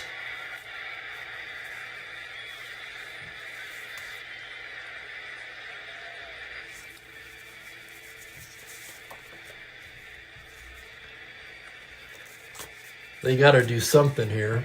Jim Gilliam will bat for Oliver.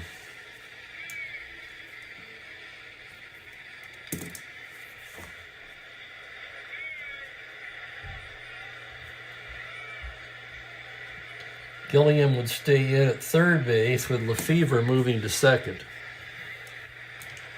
Gilliam, a switch hitter. On the season now, Gilliam hitting just 170 in 88 at-bats. He does have one home run. Abernathy into the windup. The pitch is a 5-7 left-handed, and he walks him. Gilliam with the one-out walk. Gilliam doesn't have the speed he did as a youngster, and now the Dodgers will have to pinch hit for Miller. So Miller goes 2 innings. He'll yield for a pinch hitter. Let's see what's left on the Dodgers. They've got a lot of guys left, but none of them can hit. Fairley, Wills, and Parker.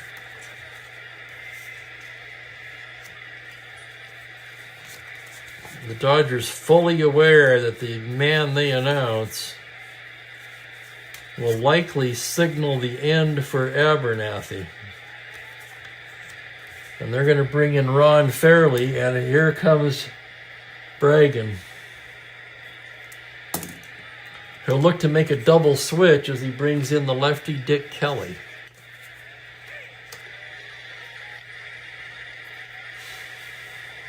So what have you got? LaHose plays third.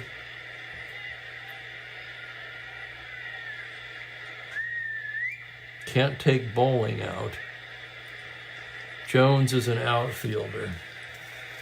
Mike De La Hoz will come in the double switch. That takes Matthews out of the game.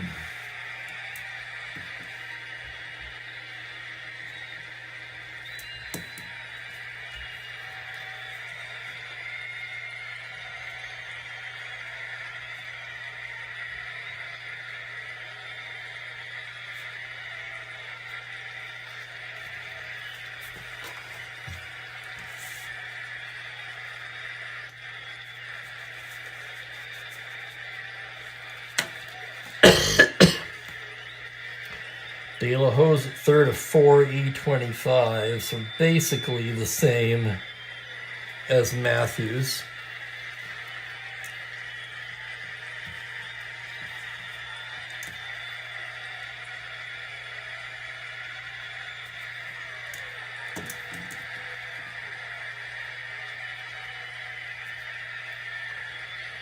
So Carroll, 2/3 of an inning. Necro came on.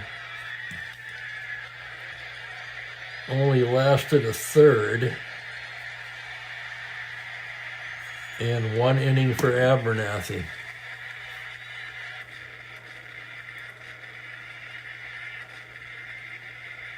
Kelly in 20 innings, no record, but a stellar 2.29 ERA on the season.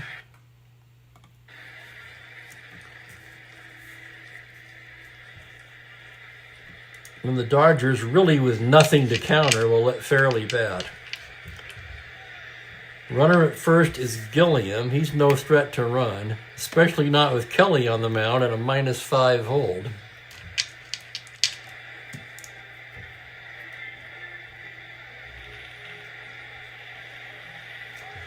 Lefty-lefty matchup for Kelly. Here's the pitch to Fairley. That's going to be a 1-2. Lomax to second. Bowling back to the bag, double play.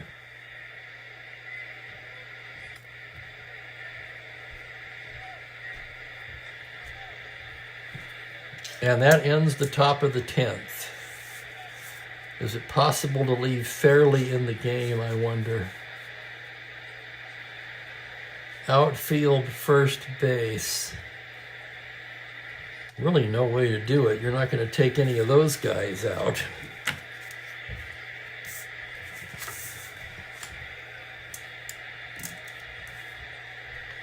Dodgers need a new pitcher. De La Hoz, Alou, and Woodward coming up. And they're going to go to Peranowski.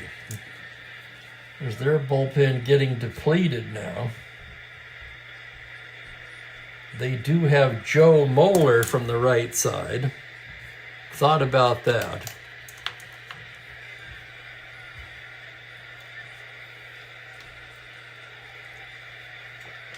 And they have Jim Brewer.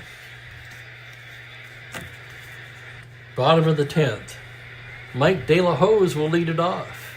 On the year, he's hitting .200. 3 for 15, all as a pinch hitter. Now playing third base. Peronoski gets the sign. The windup on the pitch is a 4-11 right-handed. He hits it down to third base, fielded there by Gilliam, who throws him out. Oh, and I failed to write those in. Give me a second here. Sorry about that. Lefevre is now at second, a 3.17. Gilliam is a 4.23 at third.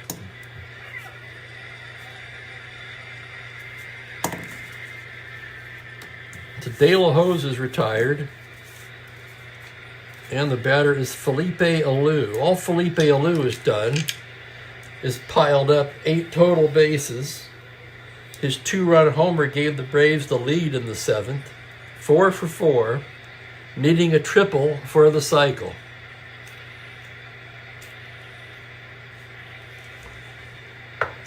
Peronoski gets the sign, the windup, the pitch, 5-4 righty, fly to center field X. Willie Davis backing up on his horse, 2E12. Here's the play on a 3, and he's not going to get that. That's down for a base hit, and Alou is 5 for 5. Holy crap. -4 battery now. Alou no threat to run, and the batter will be Woody Woodward.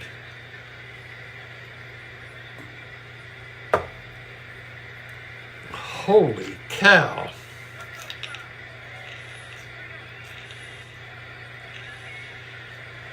Woody 1 for 4. Peronoski now working from the stretch. Comes in with a 5-9 right-handed. He lifts it to straightaway left field. Tommy Davis is there to make the catch for out number 2. And now the Braves have the man they want at the plate in Hank Aaron. Aaron, 2 for 3 today. Aaron could end it right here. Peronoski comes in with a fastball, 4-3 righty. Fly ball right field X, tough chance for Johnson. Johnson, a 3E5 and right. Here's the play on a 16. He is there. He had to go way back to catch that one, but catch it he does. And we're going to the 11th.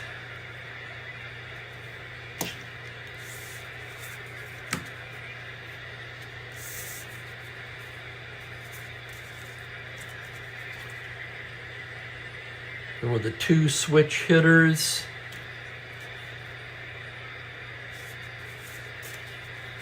And the lefty coming up, Dick Kelly, will come out.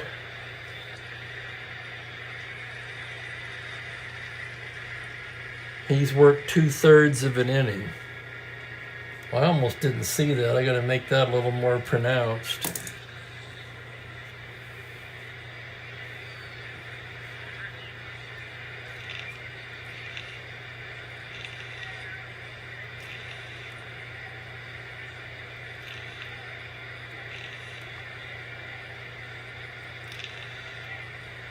How about that? Abernathy was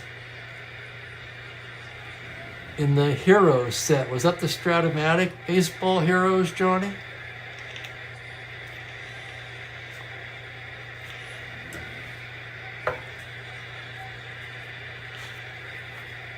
Top of the order for the Dodgers in the 11th inning. Maury Wills, 2 for 4 with a walk, batting right-handed against Kelly. Here's the windup and the pitch. That's going to be a 4-8 righty.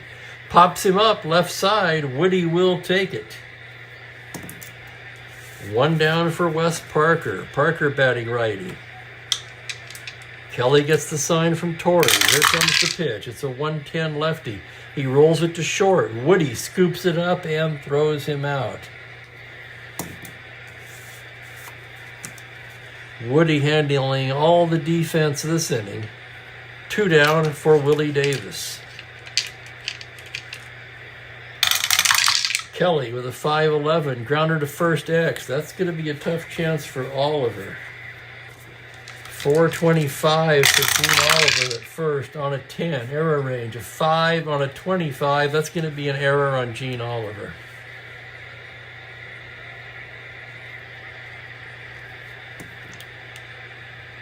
So Davis aboard. However, not held at 12 with Kelly's -5 hold. So Davis normally a threat to steal, not so here.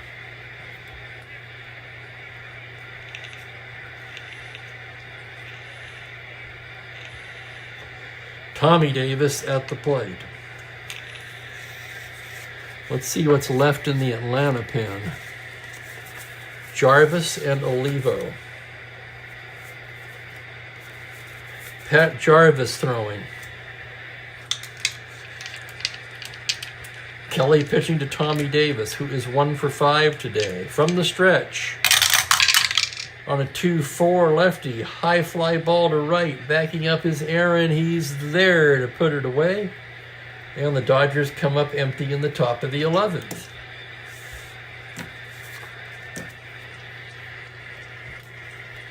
Now here's where you would normally bring in Fairley for defense, but he's already been used. And we go to the bottom of the inning. Second inning.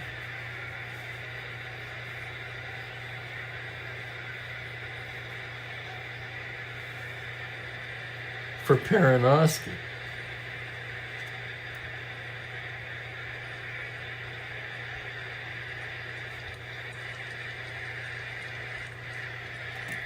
Rated relief 2. This will also be an endurance inning for Peronoski. Geiger is the scheduled hitter, and with only Mac Jones on the bench, there's really not much the Braves can do. They're basically out of players. They have to save Jones to hit for the pitcher if necessary. So Geiger will face Peronoski with just walks on his card on the left side. Don't tell that to Bob Costas. The pitch from Peronoski. 5-6 lefty, swung on and missed, strike 3. So Peronoski makes short work of Geiger. And the hitter will be Joe Torre. Torre 0 for 4 today. Peronoski with the windup and the pitch. It's a 110 left-handed. Rolls it over to short. Wills has it. Throws to Parker, 2 down. That'll bring up the first baseman, Gene Oliver. Peronoski now into the windup. 210 left-handed. Lifts it the other way to right field. Routine for Johnson. And 1, 2, 3 go the Braves in the 11th, and we're going to the 12th.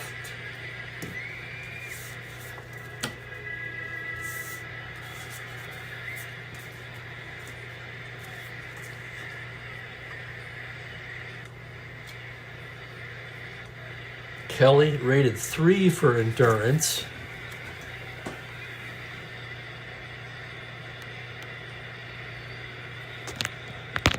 Hang on, I got to pull this back a little so we can read it. Kelly has worked 1 2/3.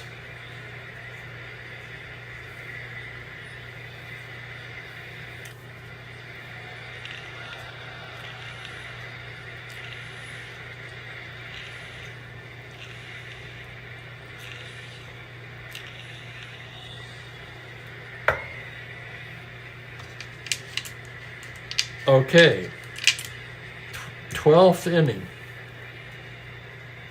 5-5 is the score. Johnson at 2 for 5. Kelly into the windup. Pitch to Johnson on a 5-9, swung on and missed, strike 3. Lou Johnson down on strikes, and here's Jim Lefevre batting right-handed. The pitch from Kelly is a 3-5 lefty, and he walks him. A 1-out walk to Lefevre. Again, Kelly with that impeccable hold is absolutely stymieing the Dodgers' running game. And the batter is Roseboro.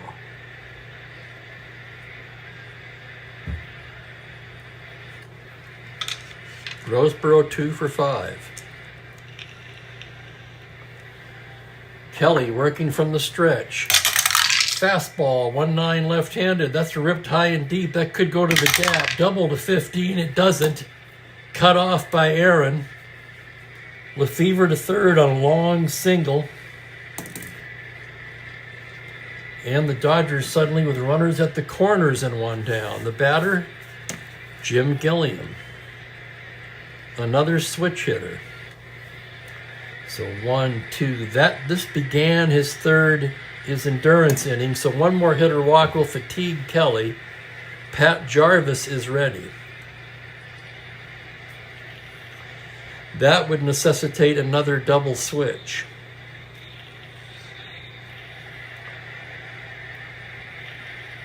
If possible. There's only Mac Jones on the bench. Gilliam, in his younger day, a master bat handler, now just a C-bunner. Infield in.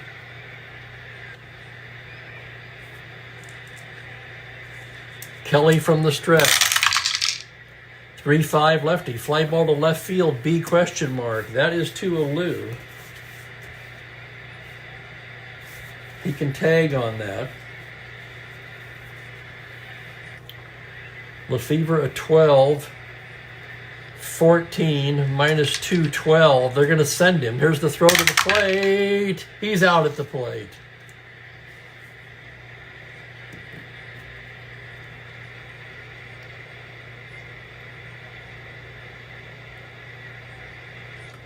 So that was to left. Fly ball, double play.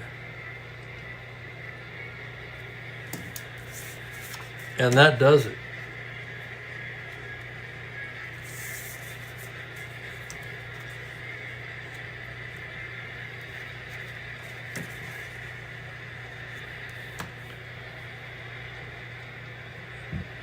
Peronoski, his second endurance inning now, and the Braves will use their last bench player to pinch hit for Kelly.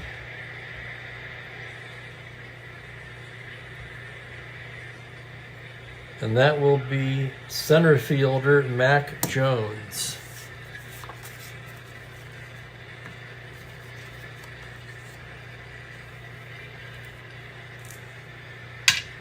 Hang on a second, I've got to get some more coffee.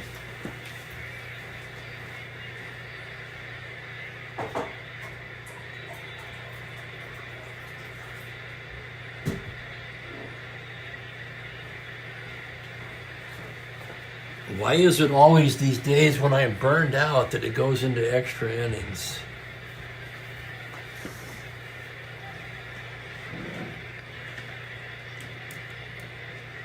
On the other hand, this full-strength coffee has revived me, so I can't say I'm burned out.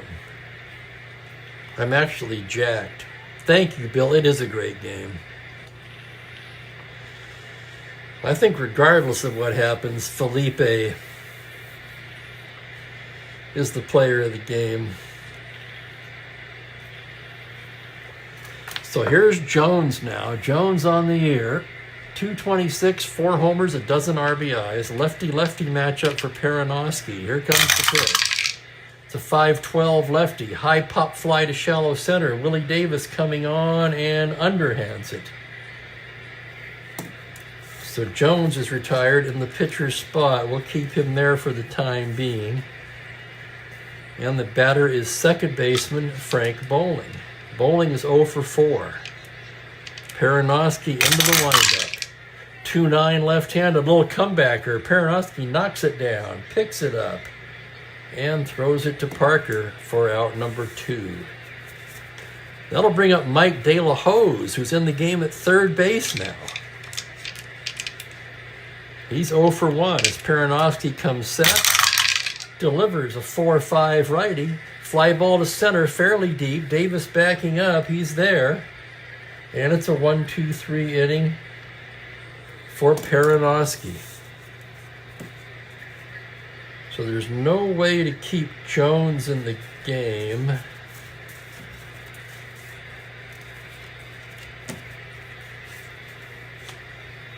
put him in the discards. And the Braves will need a new pitcher.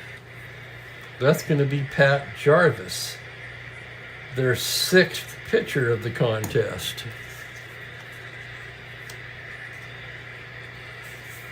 And that will also do it for Perenosky.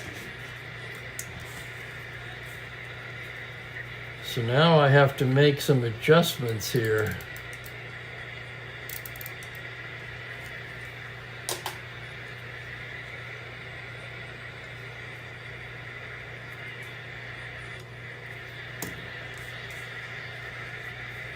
Jarvis comes on to pitch the 13th. Jarvis on the year. Wow, I didn't even notice this. He's a 1.85 in just 24 innings, but still, no record. So Jarvis having a fine season out of the pen. Has not started a game yet. He will start 9 games.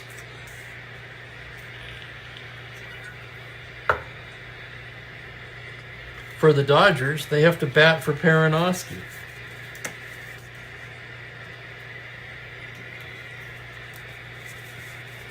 And what do they have? Jim Barbieri.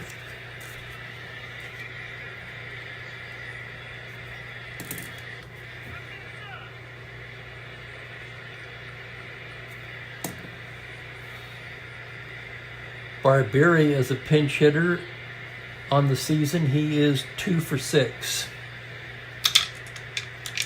Jarvis into the windup now. The pitch is a 2-11 righty.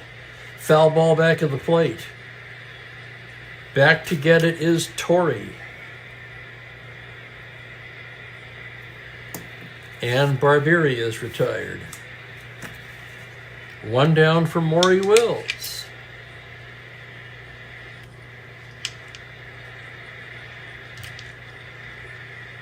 Jarvis with the windup, the pitch, batting lefty, 1-8. Wills lines that into right for a base hit. Now with a 0 battery, Wills held at 13.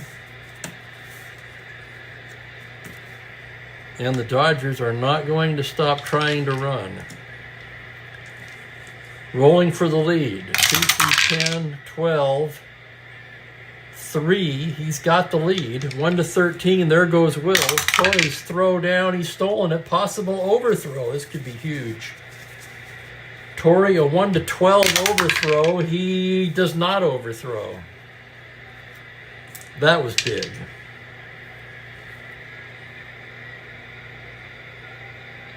So the second stolen base of the game for Wills, and the go-ahead run is in scoring position with 1 down for Wes Parker.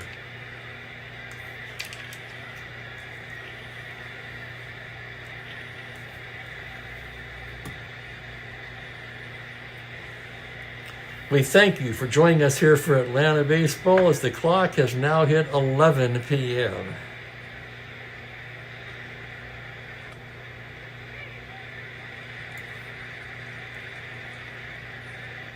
And you're right again, Ben. Nicely done, by the way.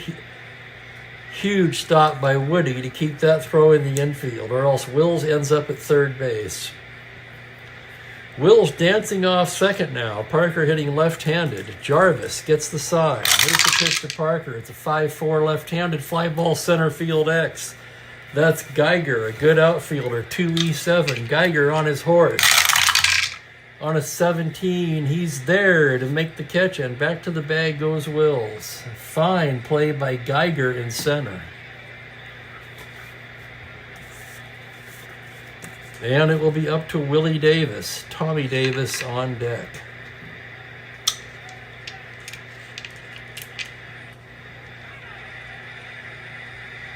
Wills takes his lead. Jarvis a glance at second. Comes in 1-6 righty. Grounder down to first. Oliver to Jarvis. And that'll do it in the 13th. And now we'll need a new pitcher for the Dodgers. Thank you so much, Jim. I really am trying for everybody. The problem is the Braves bench is about empty. Dodgers still has some bullets, but not many. So Peranowski goes 3.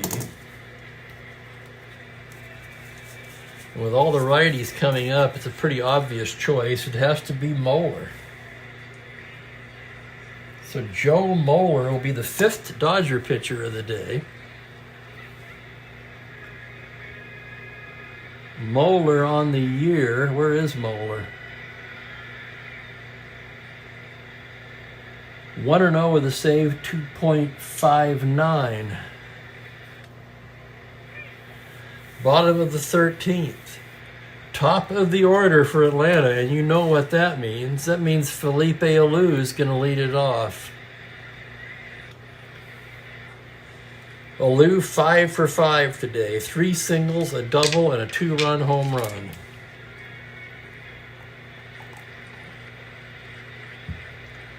Moeller gets the sign now from Roseboro. Here's the pitch to Felipe. It's going to be a 2-5 righty. Grounder to second, fielded by Oliver. And to the dismay of the home crowd, Alou finally made it out. Here's Woodward. 1 for 5. Moeller into the windup. That's a 5-9 right-handed. He lifts it the other way to right field. Lou Johnson is right there in his tracks and puts it away for out number 2. And now here comes Henry Aaron. 2 down, bottom of the 13th in a tie game. Moeller gets the sign. Here's the windup. The pitch to Aaron on a 2-11. Base hit into right field for Henry Aaron. The winning run aboard with 2 down. Moeller with a poor hold, counterbalanced somewhat by Roseboro's -3 arm, but still 20 held at 18. He's got to roll for that. He needs a 7. He's got an 8, just missed it. And it'll be up to Geiger with the runner at first being held. Moeller comes to the plate to Geiger, 6'4" lefty. Shortstop X, into the hole goes Wills, 3E27. Tough chance for the shortstop. On an 11, error range, 7 on a 27, and his throw pulls Parker off the bag. That's going to be an error on Maury Wills. A crucial error by Maury Wills, and the winning run is in scoring position with 2 down. And Joe Torre steps up to the plate. Rough day for Torre, but it won't matter if he can come through here. He's 0 for 5.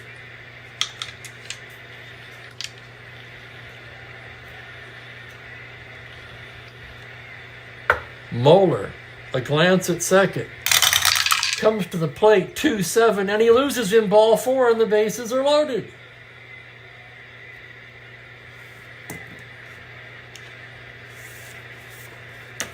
Moeller in deep now as Oliver comes to the plate. Oliver with significant power against righties, but not a lot of on base. And what they really need here is an on base guy. But once again, nobody left on the Atlanta bench. Let's see if there are any little cards, computer-only cards, that might be available to help them. There's Sandy Alomar. He's seen some action.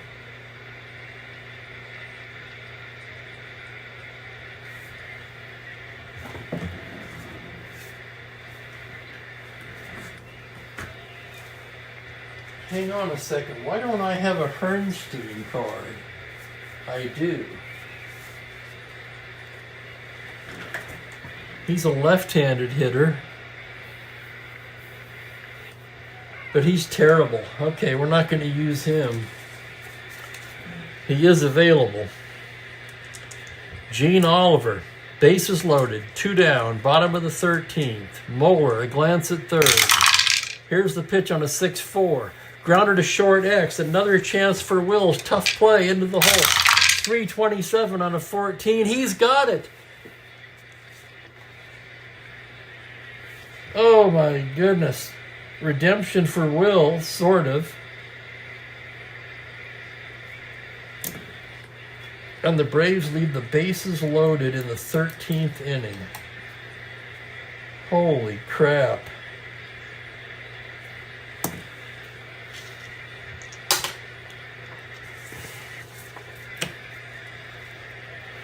And we go to inning number 14.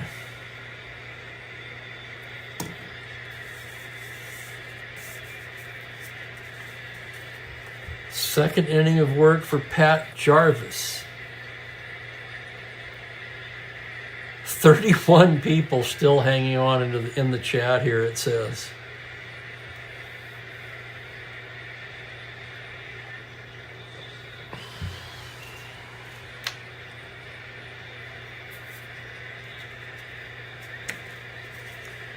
Tommy Davis will start it off in the 14th inning.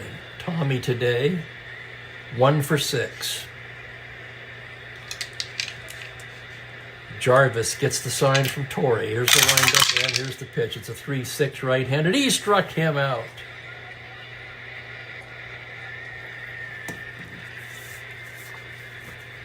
That'll bring up Lou Johnson, who's 2 for 6 with a home run. Jarvis with the windup and the pitch. 3-6 righty. Swung on and missed. Strike 3.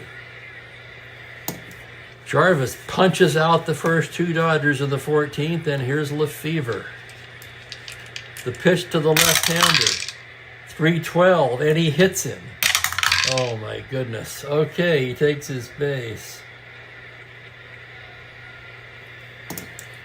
Lefevre hit by the pitch, not held at 13, and the batter is Roseboro. That one got away. You know he wasn't throwing at Lefevre.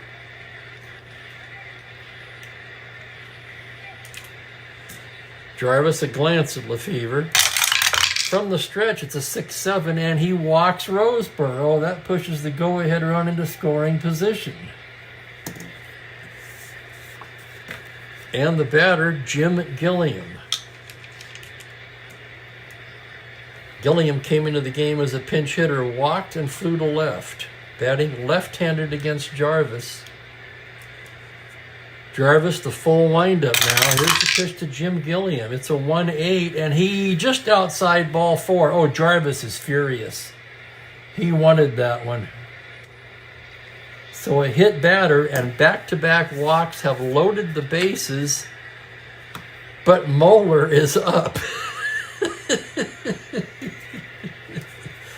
Do they have a pinch hitter? They do. There's only one obvious choice, really. That would bring them down to their last reliever.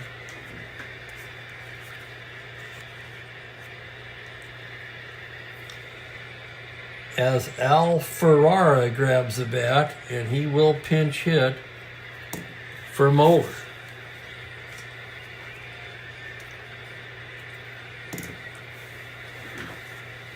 Jim Brewer throwing in the pen.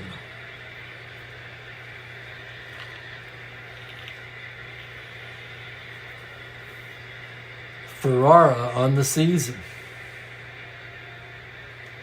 250, 4 home runs, 9 RBIs, 80 at-bats for Ferrara. No place to put him.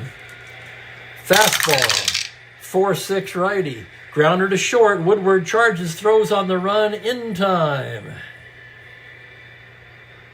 And the Dodgers leave the bases loaded in the 14th. The Braves left the bases loaded in the bottom of the 13th.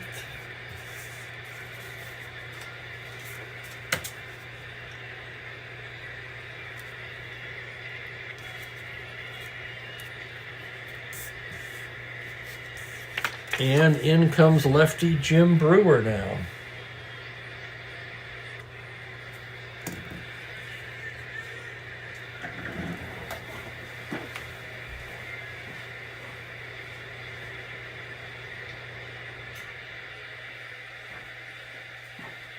Oh my goodness, I gotta fix my chair.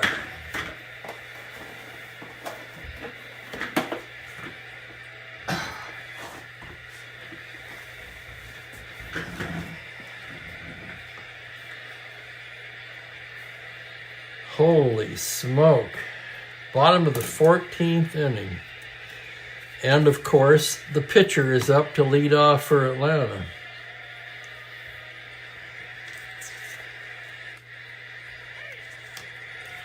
Well, they're going to have to hit for him. Chichi Olivo warming up in the Atlanta pen. What happened to my Alomar card?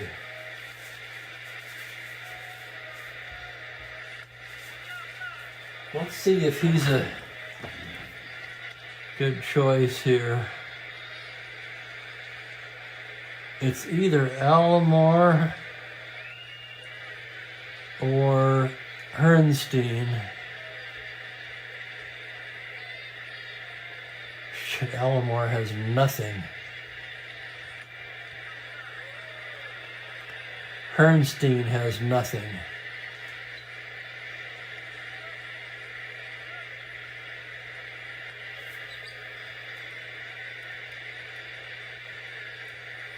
You'd almost be better off to let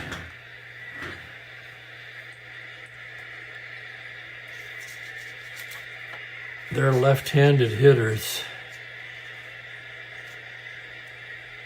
be better off to let Jarvis hit, honestly.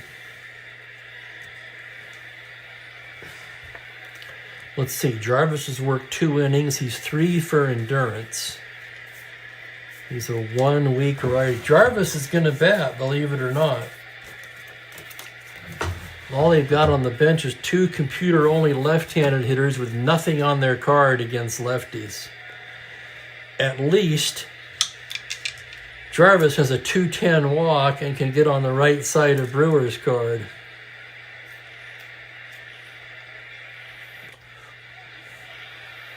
That's a good idea, Bill. I will print this out. So Jarvis hitting.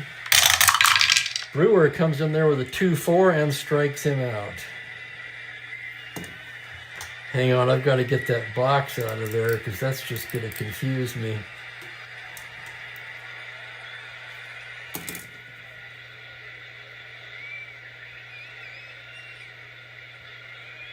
I'm even going to write Jarvis's name in there. So Frank Bowling, the hitter, with 1 down. Brewer, screwball, 6-8, second base X. That's Lefevre now at second, 3-17. Here's the play. On a 12, error range, it's a 12 on a 17, and he makes the fine play and throws him out. Nice play, Lefevre. 4-3X, Bowling retired. And the batter will be De La Hoz.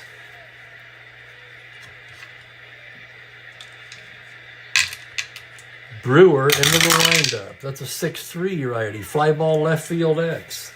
Tough chance for Tommy Davis. Davis pretty slow out there. 4-E8.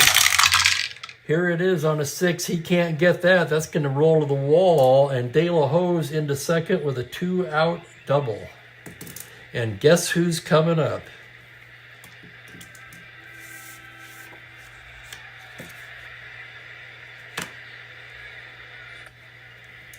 De La Hoz, not fleet of foot by any means, 1 through 11, standing at second base with the potential winning run. Alou, 5 for 6.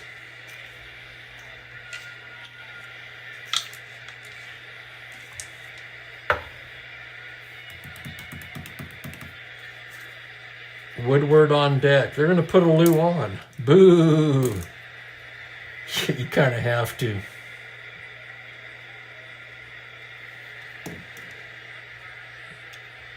Alou or Woody Woodward, kind of a no-brainer. So it's up to Woody, who's 1 for 6. Brewer with the pitch. 3-8 left-handed. He grounds it to short. Wills charges it, throws on the run in time. No runs a hit, 2 left. And we're going to be going to the 15th inning.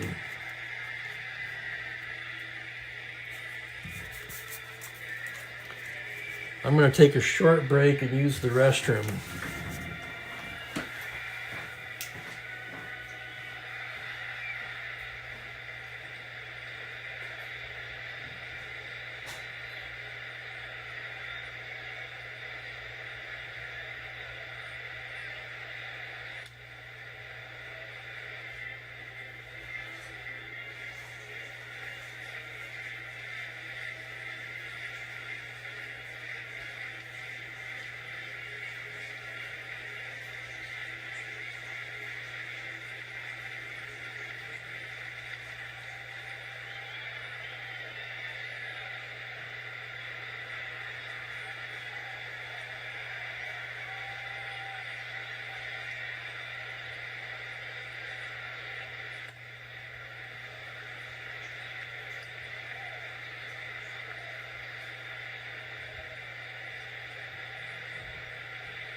Alrighty, we are back. In one of the most intense games of the year, let's see what we got left. The Braves without any hitting left, but they do have a couple of pitchers at least. The Dodgers, Brewers their last pitcher.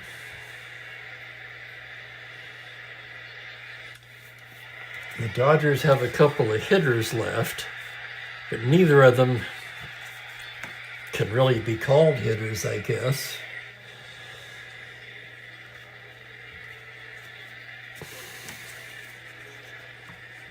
They'll send the top.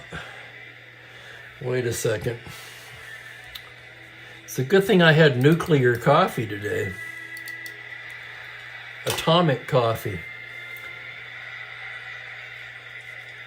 15th inning. Top of the order for the Dodgers. For Jarvis, his first endurance inning, his 3rd inning overall. Drysdale could hit. That's true.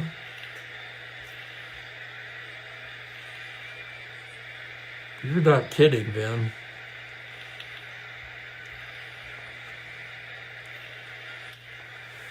So Maury Wills to lead it off. We're in the 15th inning of a tie ball game. Jarvis into the windup. 5-8 left-handed grounder, second base X. Tough chance for bowling. A 3-16. Here he's to his left now. Here's the play on a 16. He gobbles it up and flips it over to Oliver for the out.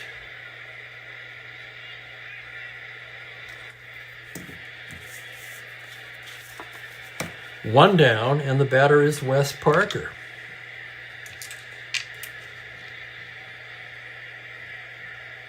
Jarvis with the sign. Here's the windup and the pitch. It's a 3-7 right-handed, and he loses in ball 4.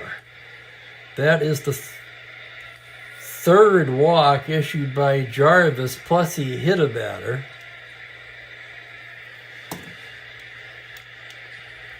Parker will have to be held on at 12, even though he's not a star stealer. They can't dare take the chance that he rolls the 7 or 12 and gets that 14.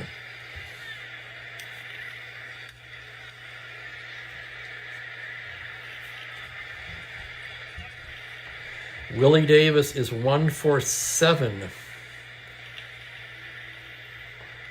And that one hit was in the 1st inning. So long ago, it was practically yesterday.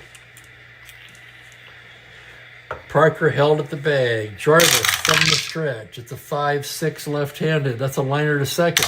Single to 15, and it's knocked down at bowling, but he has no play. It's going to be an infield hit for Willie Davis.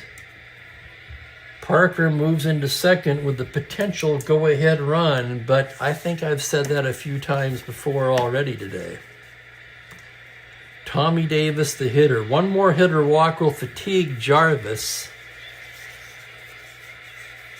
And the Braves get their last good reliever. He's ready. Chichi Olivo's been throwing.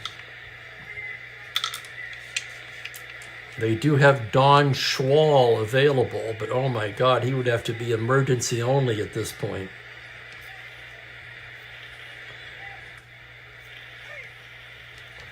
Jarvis, a check of the runners. The pitch to Tommy Davis. 3-5 righty. Liner to third. Single 16, and it's an infield single for Davis, and the bases are loaded. Knocked down by De La Hoz. He does not have a play.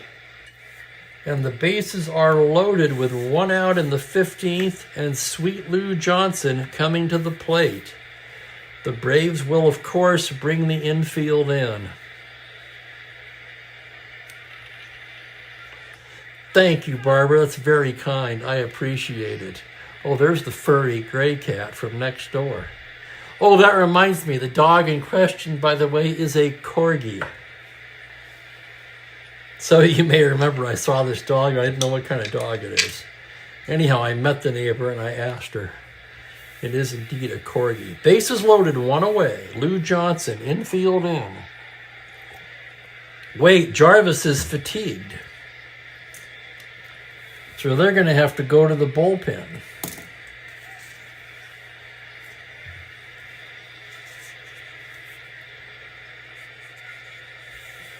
Is that the pitcher's spot there? Okay. Chichi Olivo coming on.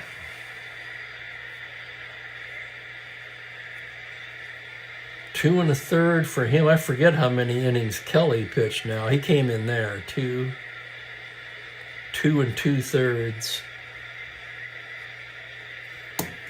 And here's Chichi. Oh my. Olivo, 1.3 in 28 innings. He has 4 saves. Olivo was the closer before the Abernathy trade after Clay Carroll pitched his way out of the job. You're right, Ben, we did. How could I do that? We could have had another Mookie tune. Bases loaded, one out. Olivo inherits a real mess here. Facing Lou Johnson with the bases loaded. Lou has 2 hits today, including a home run. Infield is in. The pitch.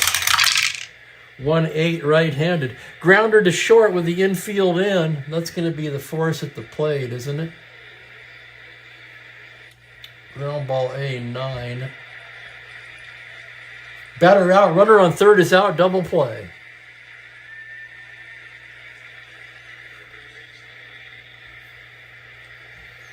So that's going to be a, hang on now, 6-2-3 double play, and Olivo comes in, and can you believe it? He gets the ground ball double play with the infield in.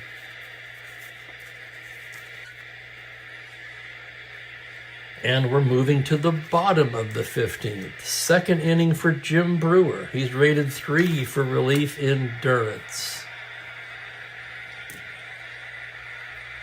Yeah, I figured they'd get the force. I had to look at the chart, Ben.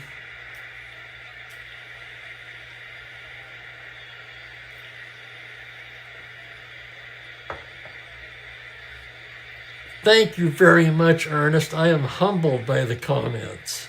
I truly am.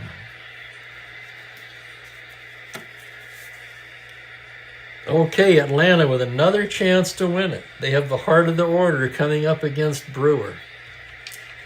Hank Aaron with 3 hits in the game will lead it off. Brewer gets his sign. The pitch to Aaron. 3-6 left-handed. He struck him out. Screwball. Drifting away from Aaron, unable to get a piece of it. And here's Gary Geiger. Brewer's pitch on a 2-6 lefty, just outside ball 4, and Brewer walks Geiger. So a batter that should almost be a gimme for Brewer. He loses him.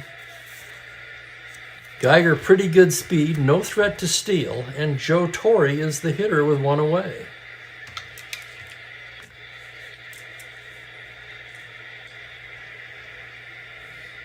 Torre is hitless today. He walked his last time up. Brewer working from the stretch now. Comes in there on a 2-4, and he walks him. Back-to-back walks issued by Brewer here now, and the winning run is in scoring position. The 1-14, Gary Geiger. And Gene Oliver steps to the plate. First and second, one away.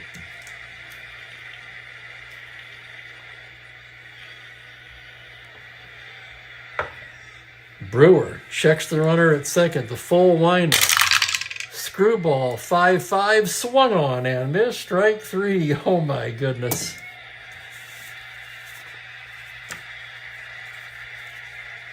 And now it is Olivo. Oh my goodness. They've got nobody to hit for him.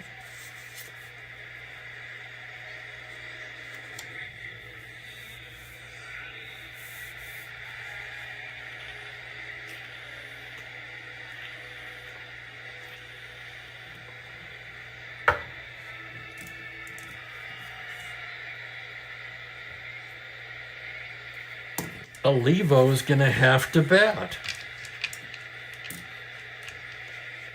If they had anything on the bench at all, I would use it. But this is what you've got. Herrnstein, practically nothing but strikeouts against the left-hander. Olivo's actually the better hitter. So this is what it comes down to. First and second, 2 out. Chichi Olivo, the batter. And on a 1-10, of course, he strikes out. And that's going to send us to the 16th inning. And this is now the longest game of the replay.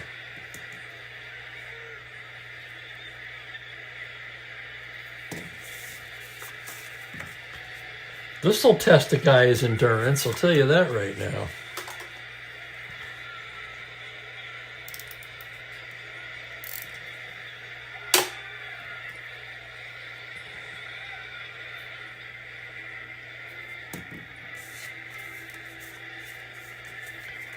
Second inning for Olivo. Let me see if this is lined up right.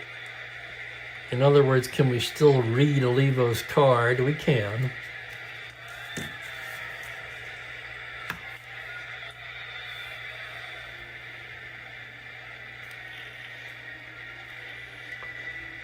Thank you so much, Jim.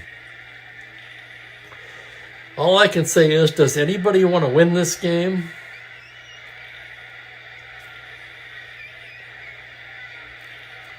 Olivo, actually, it's not his second inning. He pitched 2/3 of an inning. Came in, pitched, got 2 outs on 1 pitch. Lefevre will lead it off. Batting left-handed. Olivo gets the sign. That's a 5'11" left-hander, and Lefevre lines that one into right field for a leadoff hit. Leadoff single by Lefevre.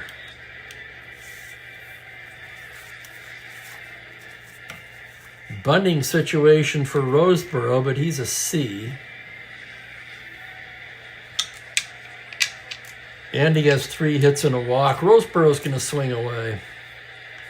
Olivo comes in with a fastball, 1-4 righty. He lifts it the opposite way to left field. That's Alou, who goes to his left and flags it down for the first out. Back to the bag is Jim Lefevre.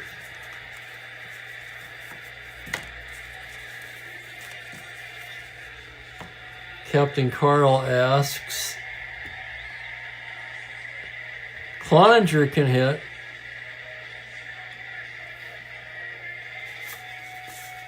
That's right, I forgot about the starting pitchers. He's a 7 NR. So you're absolutely right. Cloninger's now the best hitter on the Atlanta bench by a wide margin. 1 down for Gilliam. Gilliam walked twice, flew to left. Oliva out of the stretch. That's a 5-5 left-handed, swung on and missed, strike 3. And here's Brewer now. And it's the same situation. With nothing left, Brewer has to hit. He is a left-handed hitter. On a 4-7, swung on and missed, strike 3, sandwiched right between 2 walks.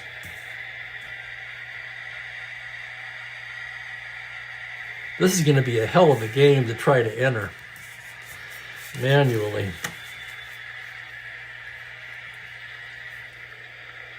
I may actually take a break. I might enter that tomorrow or later tonight. And we go to the bottom of the 16th. Brewer, his third inning, his first endurance inning. Bowling, De La Hoz,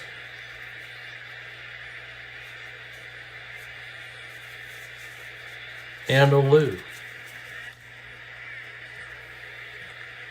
Somehow Alou is still going to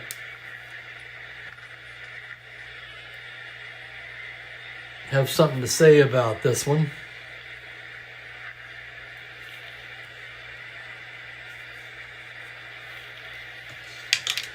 First endurance inning for Jim Brewer. And it's pretty much Brewer or bust now for the Dodgers. Bowling today is 0 for 6. Brewer into the windup. That's going to be a 5-8 righty. And Bowling, ground ball up the middle and through into center field for a leadoff single.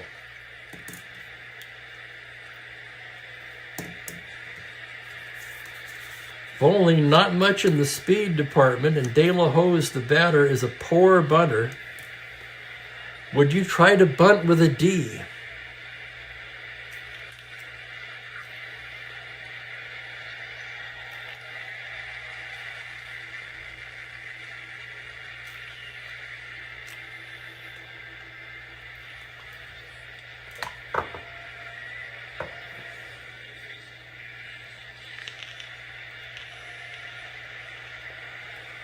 He's not the greatest of hitters.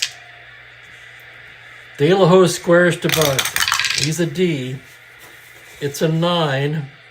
And he bunts into the force play. Well, what else would you expect?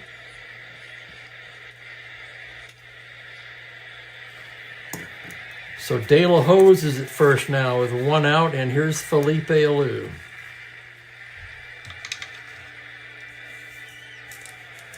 Brewer out of the stretch. The pitch to Alou. 1-5. High fly ball to deep left field. Backing up is Davis. And it is gone. Wouldn't you know it? What did I just say? Felipe Alou is going to have something to say about this one. And he sure as hell did. With his second home run of the game. A walk-off game winner. Holy crap. And the fans that stayed go wild here in Atlanta.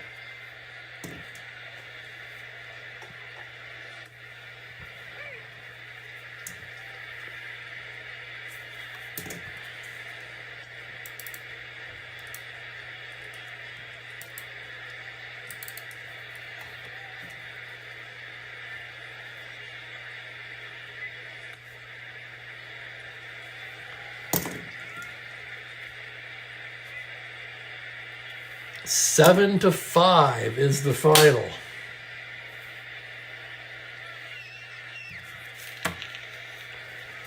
And I'm sure it will be unanimous as to who the player of the game is. It's not supposed to take that long, Ben.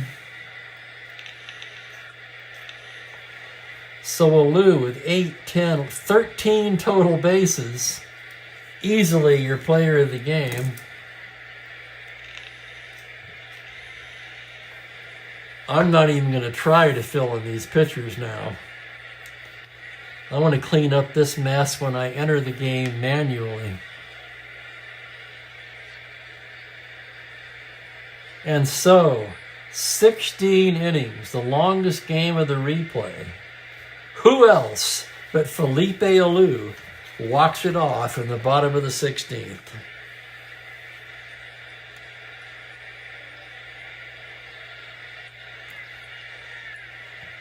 Yeah, and I'm going to take a well-deserved day off tomorrow, since I basically played 2 games today. No, actually, I would take it off anyway.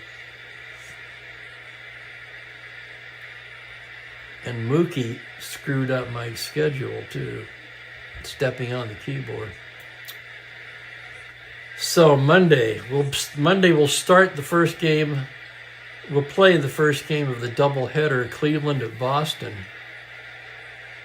No. Sorry, that's wrong. Wrong day. Washington Senators at Boston, and it's not a doubleheader.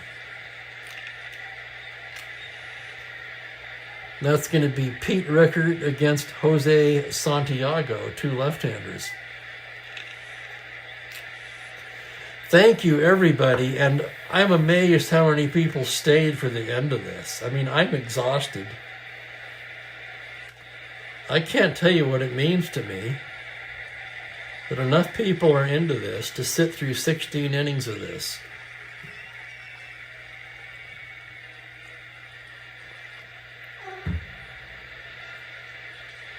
Well, it's 4:11 here, and I have not had lunch, so I'm going to get out of here and find something to eat. Thank you, everybody, once again for watching.